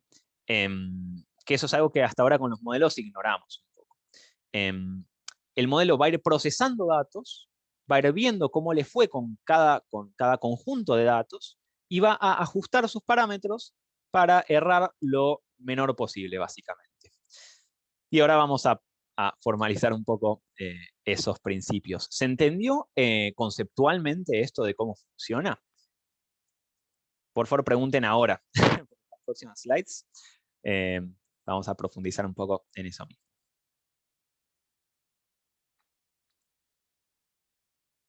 ¿Sí? ¿Estamos bien? Bien. Fer, vos también podés avisar, si hay que enfatizar algún concepto. Estamos bien. Bien. Bueno, entonces, nosotros dijimos, nuestra red va a tener ciertos inputs, que serían nuestro X acá, va a tener ciertos valores en las capas ocultas, y va a tener una salida Y. Nosotros vamos a tener nuestra salida Y, que acá es f de x también, o sea, f es nuestra función, que en este caso es la red neuronal. Vamos a tener la salida del modelo, y vamos a tener lo que debería haber salido como un vector Y en aprendizaje supervisado, ¿no? Entonces nosotros tenemos lo actual, o sea, lo que era correcto, lo que se predijo, ¿sí? Que acá veamos que dice f de x para cada observación, por eso el subíndice Y, dado los pesos del modelo, ¿sí? O sea, estamos diciendo, f es nuestra función matemática, que es la red neuronal, w son los pesos que tiene en un momento dado, entonces f de x subíndice Y, o sea, una observación, es el resultado de, para una observación, la de subíndice Y, dado esos pesos, nos da resultado de la red, ¿sí? O sea, este es el valor que se predijo. Tenemos el valor que era el correcto, y vamos a tener una función de pérdida, L es de loss, de pérdida, que es básicamente la diferencia entre lo que se predijo y lo que estaba bien, ¿sí? Entonces nuestra función de pérdida va a ser en promedio, ¿sí? Esto es sumar todos y promediar. En promedio, cuánto fue el error para cada uno de los casos y su observación que sabíamos que era correcta, ¿sí? ¿Se entendió? Interrumpan si no, ¿eh? Y si se entendió, lo felicito. Somos unos pioneros. Bien, entonces nuestra función de pérdida, esto nos va a decir el error para una salida con el valor que sabíamos que era el correcto. Para desmitificar un poco esto, cómo se va a implementar, en código va a ser básicamente así. Vamos a tener una función que se llama capa densa. Igual no vamos a codear demasiado de esto, no se preocupen. Pero básicamente si quisiéramos una red neuronal de, 3 capas con 100 neuronas y 100 neuronas y 2 neuronas, ponemos capa densa 100, capa densa 100, y al final, si queremos que prediga 2 valores, ponemos 2. ¿Sí? Y eso es todo. Ese es todo el código para codear la red neuronal, en principio. ¿Sí? Ahora, ¿por qué se llama densa? Eso estaba en un título antes que no sé si me olvidé de mencionarlo. Redes densas se llaman estas, donde todas las neuronas están conectadas con todas las demás. ¿Sí? Entonces, por ejemplo, esta neurona de acá arriba recibe como entrada las salidas de todas las anteriores. Por eso se llama densamente conectada, porque están todas con todas conectadas entre sí. Y es, digamos, la más sencilla. Después va a haber algunas variaciones. Pero los principios se aplican igual en todas. ¿Sí? Entonces tenemos unos inputs, vamos a tener capas y lo vamos a definir así de fácilmente. Ahora, para profundizar un poquito en los conceptos necesitamos, vamos a aclarar un poco este concepto que es el gradiente. Gradiente es una derivada en más dimensiones. Ahora vamos para atrás, que es una derivada. La derivada de una función te dice en un punto cuánto cambia, ¿sí? Entonces, imaginen que nosotros tenemos esta función roja. La derivada en este punto nos va a decir cuánto está cambiando la función en este punto, ¿sí? Entonces, por ejemplo, esta función roja en este punto está subiendo. ¿Cuánto está subiendo? Bueno, eso nos lo dice la pendiente de esta recta azul. ¿Qué es lo importante a quedarnos con esto? Bueno, la derivada nos dice cuánto cambia una función en un punto. Podemos tener derivadas con respecto a algo, entonces nosotros esto lo vamos a usar para decir, vamos a tener nuestra función de costo, tenemos los pesos de la red, ¿sí? Y vamos a decir, bueno, la pregunta es, ¿cuánto cambia nuestro error de la red si nosotros variamos este parámetro?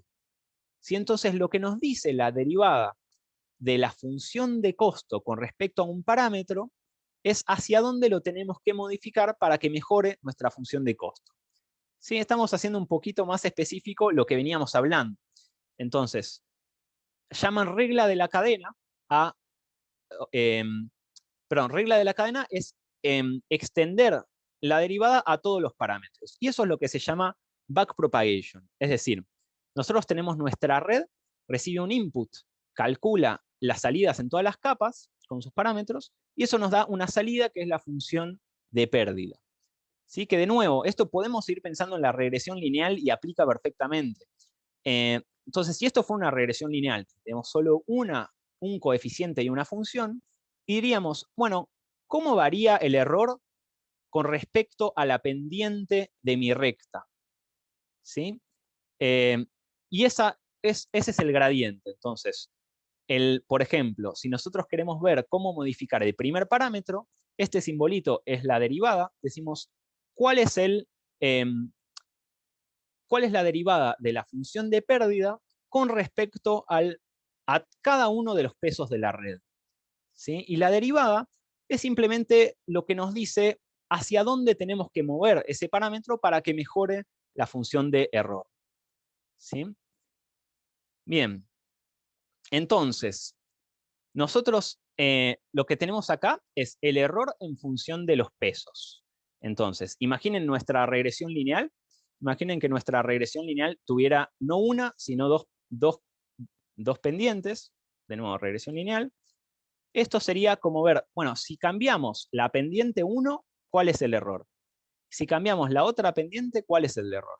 Entonces, este proceso de optimización consiste en tirar una bolita, que sería los pesos aleatorios desde donde arrancamos, e ir moviéndose hacia donde se minimiza el error, que caiga la pelotita acá. ¿Sí? Entonces, esta superficie sería la superficie del error, y nosotros queremos ir hacia donde el error es mínimo.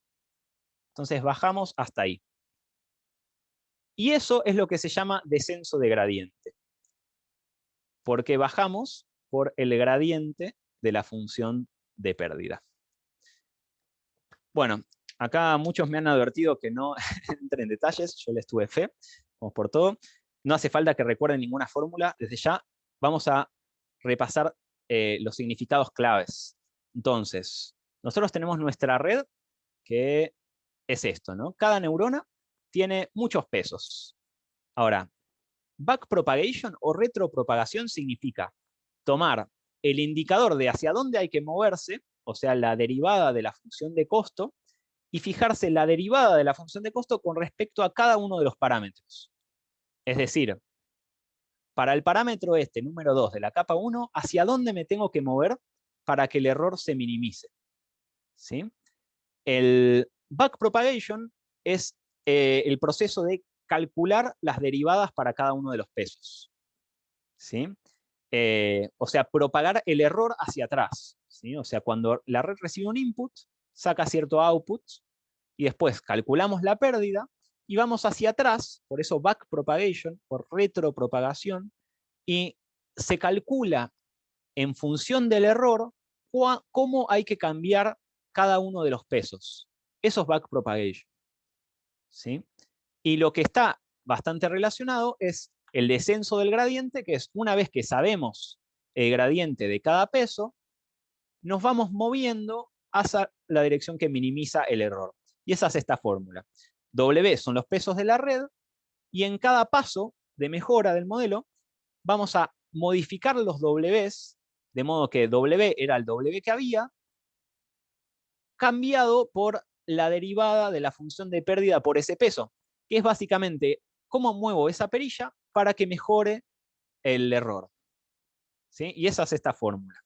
Y acá tenemos un grafiquito. ¿Se entendió eso? Por favor, díganme si me super fui y no entendieron nada. Sí. Más que lento, quería terminar la idea y ahí repasar. Andrés, espero que no. Me acuerdo que entraste tarde, espero que no hayas entrado muy tarde. Entonces, la red neuronal básicamente es son todas estas capas de como si fueran una regresión lineal, ¿sí? Con esta función no lineal agregada. Pero es básicamente estas funciones sencillas, una tras de la otra, todas concatenadas o compuestas. En un principio, al igual que la regresión lineal, perdón, Andrea, estoy medio volviendo a explicar lo fundamental.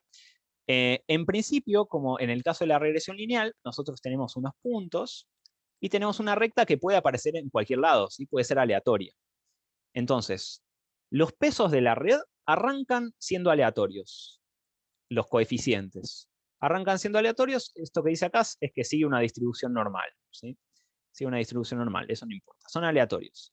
Y después lo que vamos a hacer es decir, bueno, ¿cómo tengo que cambiar yo mi coeficiente para que el error con respecto a estos puntos se achique? ¿Sí? Y eso es el gradiente con respecto a cada uno de los coeficientes. Una vez que yo calculé eso, que te dice, bueno, tenés que, este peso, este coeficiente lo tenés que subir, vamos a actualizar ese peso moviéndolo un poquito en esa dirección. Entonces la recta va a pasar a estar ahí. Y después ahí, hasta que llega a converger y se queda quieta. ¿Sí? No, por favor, pregunten. En serio quiero saber si estamos bien, porque Bastante inaudito ver todo esto en psicología, lo sé. Así que pregunten. Yo no tengo fe. Vamos a la psicología científica. Bueno, entonces, backpropagation, como para dejar claro estos dos conceptos, ¿sí? Que son importantes. No las fórmulas, pero sí los conceptos. Backpropagation es calcular el gradiente de cada peso de la red con respecto a la función de pérdida. Ahora, gradiente es esta función que te dice cómo cambia la función de pérdida cuando uno cambia ese peso. ¿Sí? Te dice hacia dónde tenés que mover la perilla para mejorar el error. ¿Sí? Eso es backpropagation. Ahora, muy parecido, el siguiente paso es una vez que tenemos ese gradiente o esa dirección, o sea, ya sabemos hacia dónde tenemos que mover esa perilla, vamos a moverla un poco en esa dirección, y eso es el descenso de gradiente que estamos viendo acá. Resulta que hay unas cuantas variaciones de eso, acá vemos que hay unas cuantas, nosotros estamos hablando de esta primera, Stochastic Gradient Descent, o sea, descenso de gradiente estocástico, para ganar en el ahorcado, ¿verdad? Y tenemos otras que, por ejemplo, pueden agregarle inercia a la pelotita. Entonces, que imaginen que si hubiera una función que es así, quizás cae la pelotita por acá y se queda acá. Entonces podríamos querer que siga cayendo. Entonces hay variaciones sobre este proceso de optimización. Pero de nuevo, la parte principal es mover las perillitas, que son billones de la red neuronal, para que se minimice el error. Bien. Ahora, eso en Python va a ser, como veíamos arriba, muy facilito para definir la función, la red, y también para hacer la optimización. Vamos a decir, para todas las veces que queramos ir mejorando, net es nuestro modelo, le pasamos los datos de entrenamiento y eso nos da una salida. Vamos a calcular la función de pérdida, que puede ser el error cuadrático medio, como hablamos siempre en la regresión, ¿sí? Y eso nos va a dar un valor de la pérdida. Y ahora, todo esto de calcular el gradiente y todo eso va a ser muy fácil en Python, y es por eso también que está avanzando tanto todo el área, y lo hacemos con estas funciones. Bueno, esta podría ni estar. Le ponemos pérdida.backward, y eso nos va a calcular en qué dirección tenemos que mover todos los pesos. Y le decimos .step y lo va a mover un poquito. ¿Sí? Eso va a ser todo desde el código. Haciéndolo un poquito más completo, nosotros podemos tener este caso donde este es un caso muy estándar que se llama MNIST. Hablamos de estos datasets que potencian el progreso, ¿no? MNIST es un dataset para clasificar qué dígitos son, ¿sí? Y acá podríamos aplicarlo, por ejemplo, a grafología, ¿no? Tomar firma de las personas y predecir la personalidad. Es más, esa es una re buena aplicación. Me gustó. Las que hagan maestría en neuropsicología y hagan práctica en MAI con nosotros, tranquilamente podemos ver qué encontramos ahí. Pero bueno, entonces tenemos una imagen de input, en este caso es para hacer una clasificación, y en el medio tenemos una red neuronal, como podría ser la regresión que usamos y demás. ¿Y cómo va a ser eso desde el código? Importamos la librería, eso no es nada nuevo, importamos la librería, vamos a cargar los datos, en este caso hay una función que nos dice load data, y eso es todo, y nos separa en las imágenes de entrenamiento, las respuestas en entrenamiento, las imágenes de test y las respuestas de test. ¿Sí? Estos son conceptos ya conocidos. Vamos a armar la red, que en este caso flatten lo que va a hacer es aplanar la imagen. ¿Sí? Estos igual no se queden mucho con el detalle, es para mostrar que básicamente en estas 3 líneas definimos la red neuronal. Estamos diciendo que queremos 128 neuronas densamente conectadas y 10 de salida, porque tenemos 10 categorías.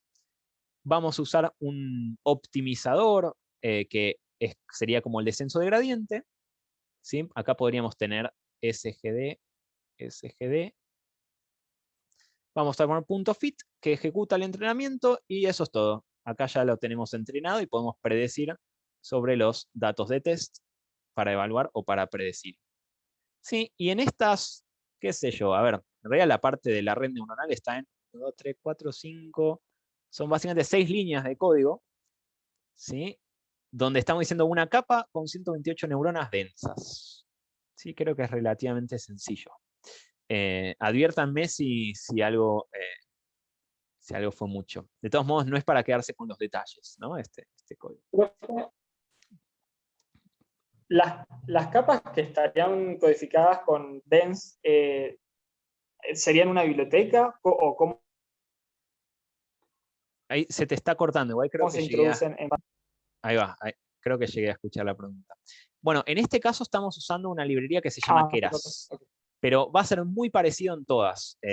No quiero entrar en detalle en eso, pero va a ser básicamente lo mismo, que va a ser decirle, bueno, una capa densa, otra capa de otro tipo, y eso básicamente construye la red neuronal. Es realmente bastante sencillo de implementar.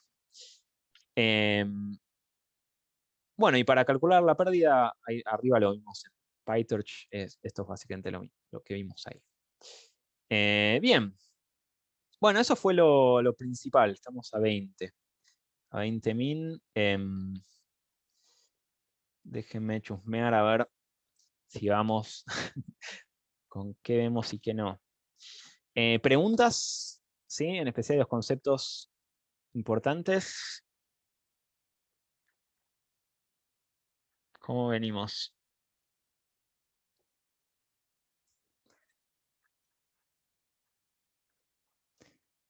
Bueno, si no hay preguntas, seguimos nomás. Acá tenemos una pequeña aplicación de redes neuronales, que es una pavada de usar para que no teman que va a ser todo muy difícil. Acá vamos a traer un modelo de detección de objetos y en una sola línea le decimos model y le pasamos la imagen, nos va a predecir los objetos que están en la imagen. Ahí lo vamos a ver.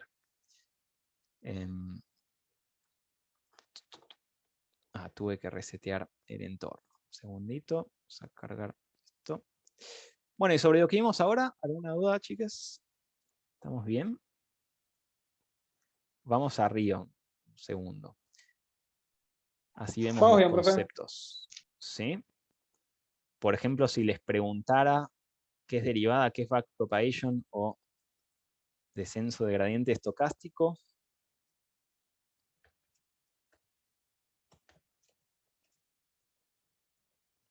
¿Sí? O sea, la red se va a entrenar al igual que los demás modelos.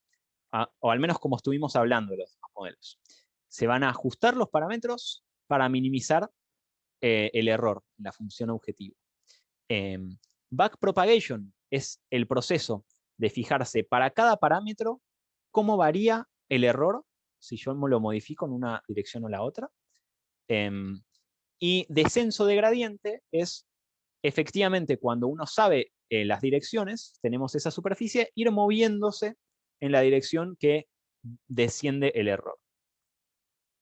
¿Sí? Esos son los conceptos nuevos más importantes. Bien.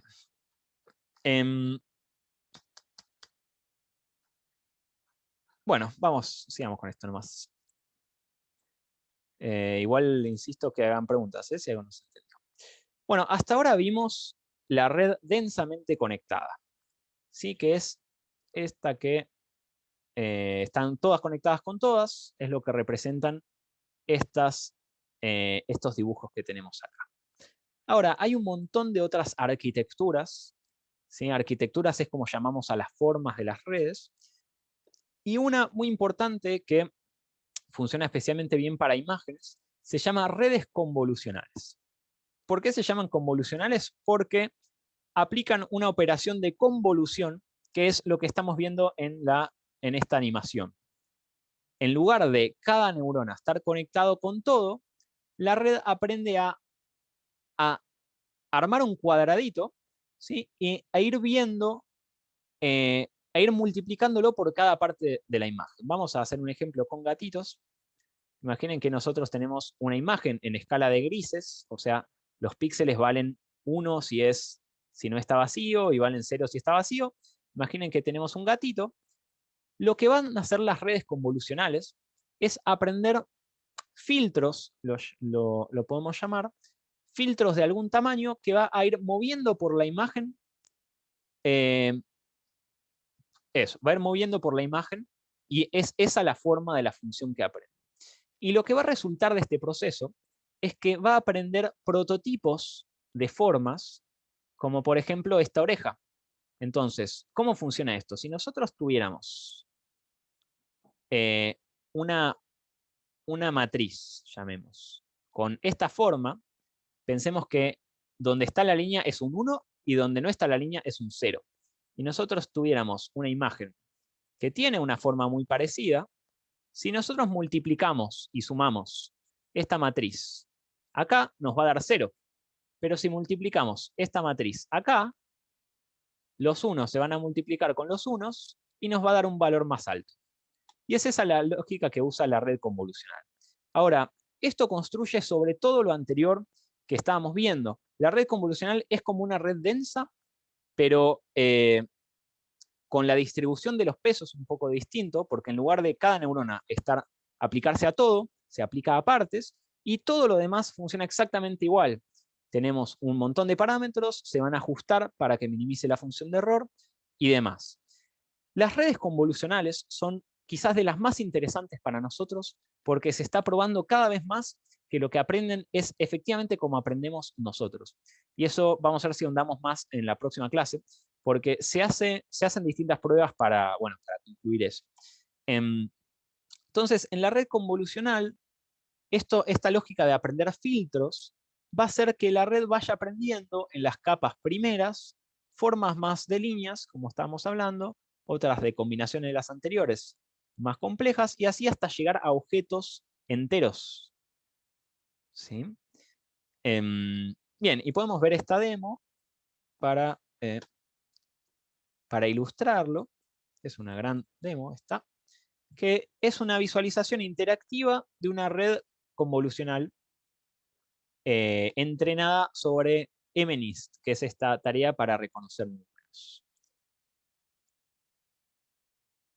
Ahí ya se cargará. Bueno, esto es lo mismo que dijimos. Está bien, lo mismo.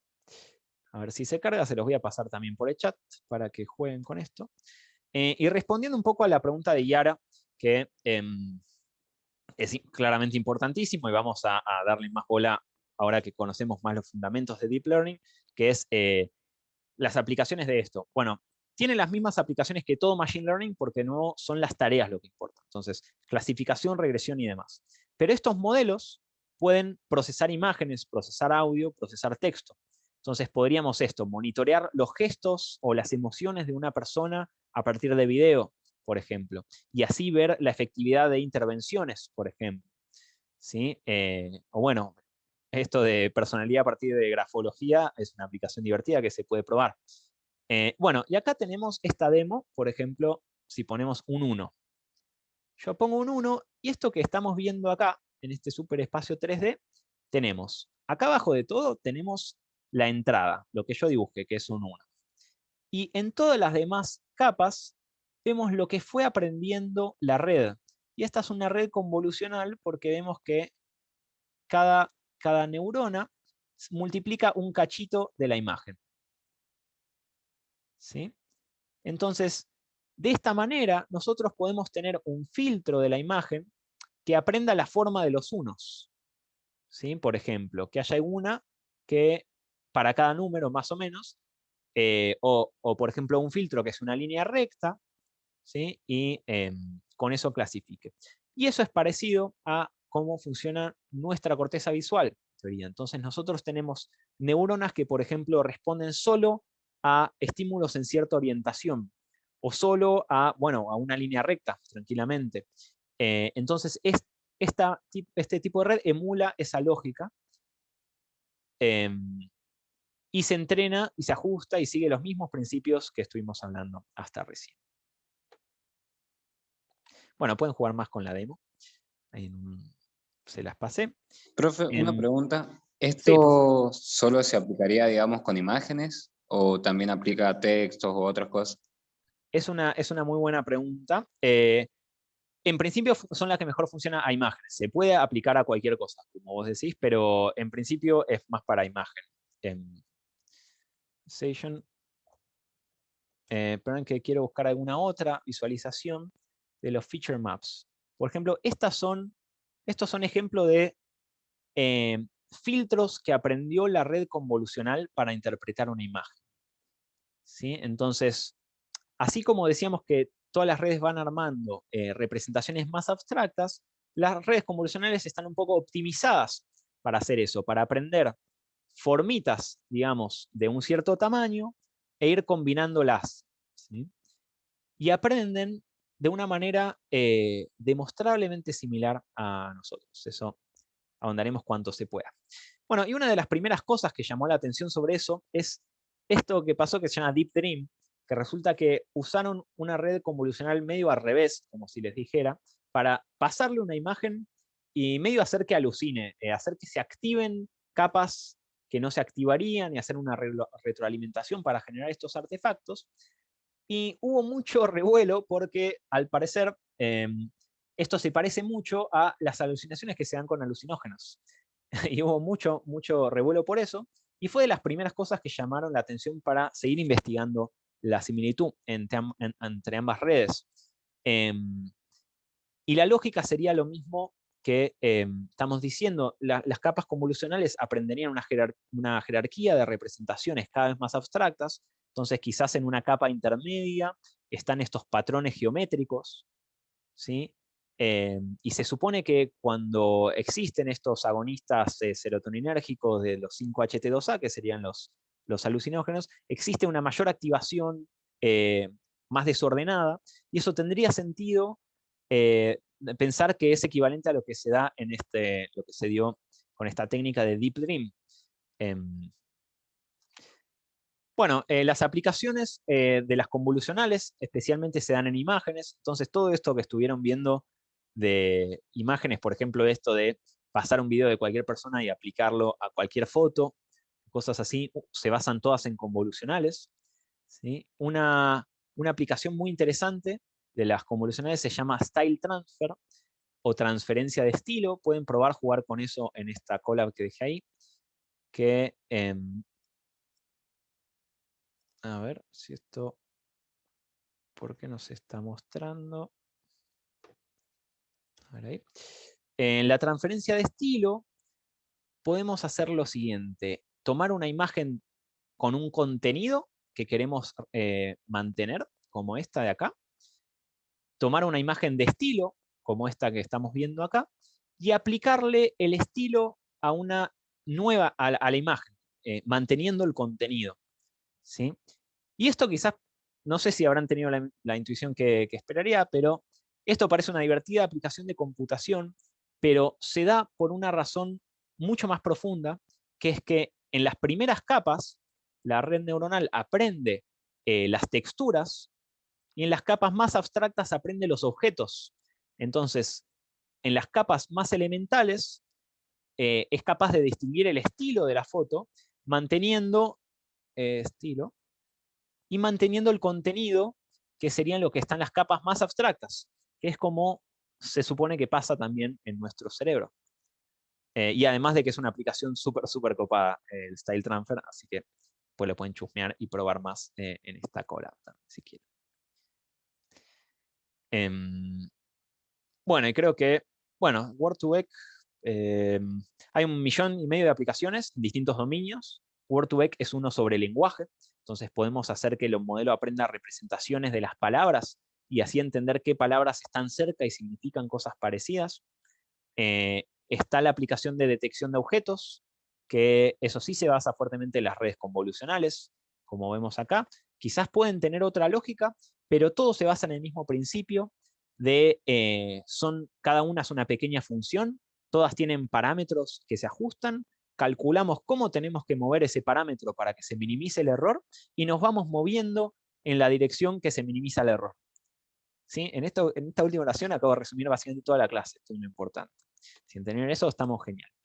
Una aplicación un poco más avanzada de la detección de objetos es segmentación semántica, que hace lo mismo por píxel, y otra puede ser, por ejemplo, estimación de pose, que encuentra la pose de las personas, y en este trabajo, por ejemplo, lo usaron para medir intervenciones en bebé y hacer una prueba de screening a ver quién tenía trastornos del desarrollo cognitivo bien tempranamente, como aplicaciones de la red convolucional. Bueno, y eso es todo, al menos en el PPT por hoy. Espero que hayan aprendido mucho y por favor escucho preguntas.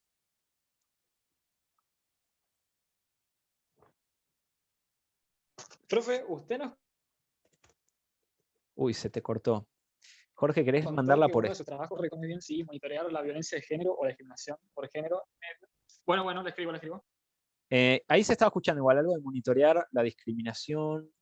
Yo estoy haciendo un trabajo ahora, no sé si me preguntabas por esto, pero estoy haciendo un trabajo en un laboratorio ¿Ahí se escucha, de... profe? Ahora te escucho. Sí. Ah, no. Bueno, lo escucho. Bueno, preguntarle si usa Deep Learning, que imagino que sí, cómo se puede llegar a hacer, si se puede saber. Perdón, si se puede, no, se cortó. Si se usa Deep Learning, si se puede. No entendí, discúlpame.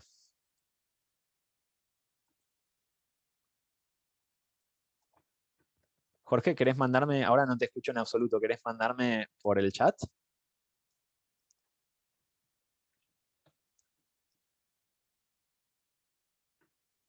Ahí está. Dale.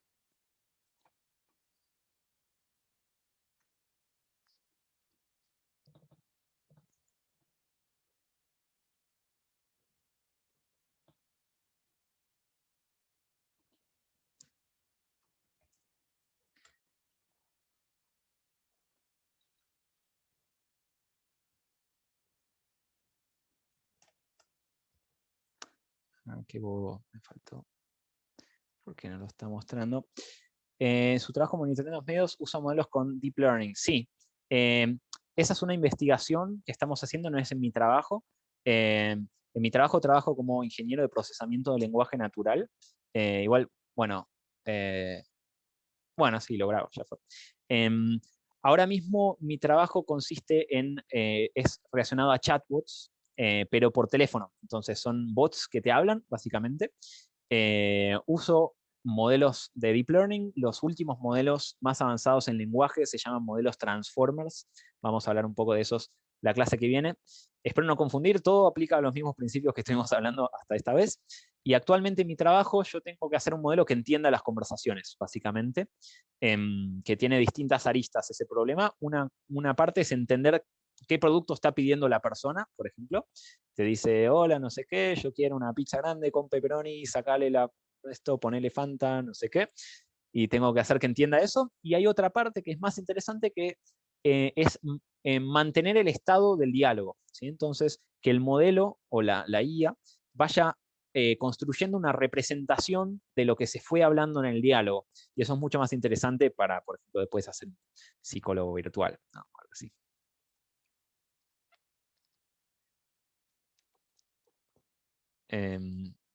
Sí, está divertido. ¿Alguna otra pregunta? Vamos a llegar a ver una parte de todo esto, obviamente. Van a estar todos más que muy invitados a profundizar lo que a quienes les interese en los cursos de UMA y en los talleres que hacemos, pero bueno, el tiempo en la materia es reducido. Hay mucho que hacer con modelos de lenguaje, es una locura los modelos de lenguaje. Una cosa que tienen para jugar acá, que les paso, es nosotros en la clase, nos queda una sola clase, que es la próxima. Nosotros hablamos de la generación de este espacio latente. La red neuronal básicamente procesa miles de imágenes y aprende representaciones que son significativas para la tarea que tiene que hacer. En ese proceso están los modelos de lenguaje que generan ese espacio para lenguaje y pueden jugar con uno de esos acá. Entonces, por ejemplo, 1, 2, 3, ecuación, gato, perro, jirafa. Lo que vamos viendo en este gráfico es que las palabras que significan cosas parecidas están cerca, como gato, perro, y los números están más cerca, y las cosas que significan cosas menos parecidas están más lejos, ¿no? Entonces uno puede así ver la trayectoria del discurso de la persona, por ejemplo, y la idea de esto era un prototipo, una idea para usarlo para análisis de fluencia fonológica, por ejemplo. Pueden jugar con eso. De todos modos es algo súper extra. Acá, bueno, son justo las 9. Les voy a mostrar un poco lo que tenía para esta clase. Nosotros estuvimos trabajando con el dataset de OkCupid, y hablando con un antropólogo, él me plantea la siguiente pregunta de analizar las fotos que se ponen las personas, ¿sí? Entonces recuerden que nosotros de cada persona teníamos, por ejemplo, sus preguntas, y tenemos también la foto, entonces podríamos ponernos a hacer varias cosas, como directamente intentar predecir la personalidad a partir de la foto, cosa que no es tan, tan increíble para lo que hace el Deep Learning al día de hoy. Sin embargo, vamos a hacer algo un poco menos impresionante, que es usar un modelo de reconocimiento de objetos para hacernos, por ejemplo, la pregunta de quiénes se ponen anteojos en su foto de perfil. ¿Sí? Entonces, acá, por ejemplo, le pasamos este modelo, que miren lo fácil que fue. Esta es una URL con la imagen. Esta línea nos carga el modelo ya entrenado, ¿sí? Ponemos bla, bla, bla, .load, y nos carga un modelo de reconocimiento de objetos. Le pasamos directamente la URL al modelo, y eso nos genera esto, la imagen ya lista, con lo que reconoció. Y tenemos en una lista los objetos que reconoció. Entonces, la idea para este mini experimento era, por ejemplo, asociar la personalidad o las respuestas en las preguntas, o la edad, podemos hacer medio lo que querramos, las descripciones, ¿no? Porque la gracia de Deep Learning es que nos permite trabajar con imagen y texto. Entonces, podemos predecir la personalidad a partir del texto, podemos predecir la imagen a partir del texto, podemos hacer cualquier cosa.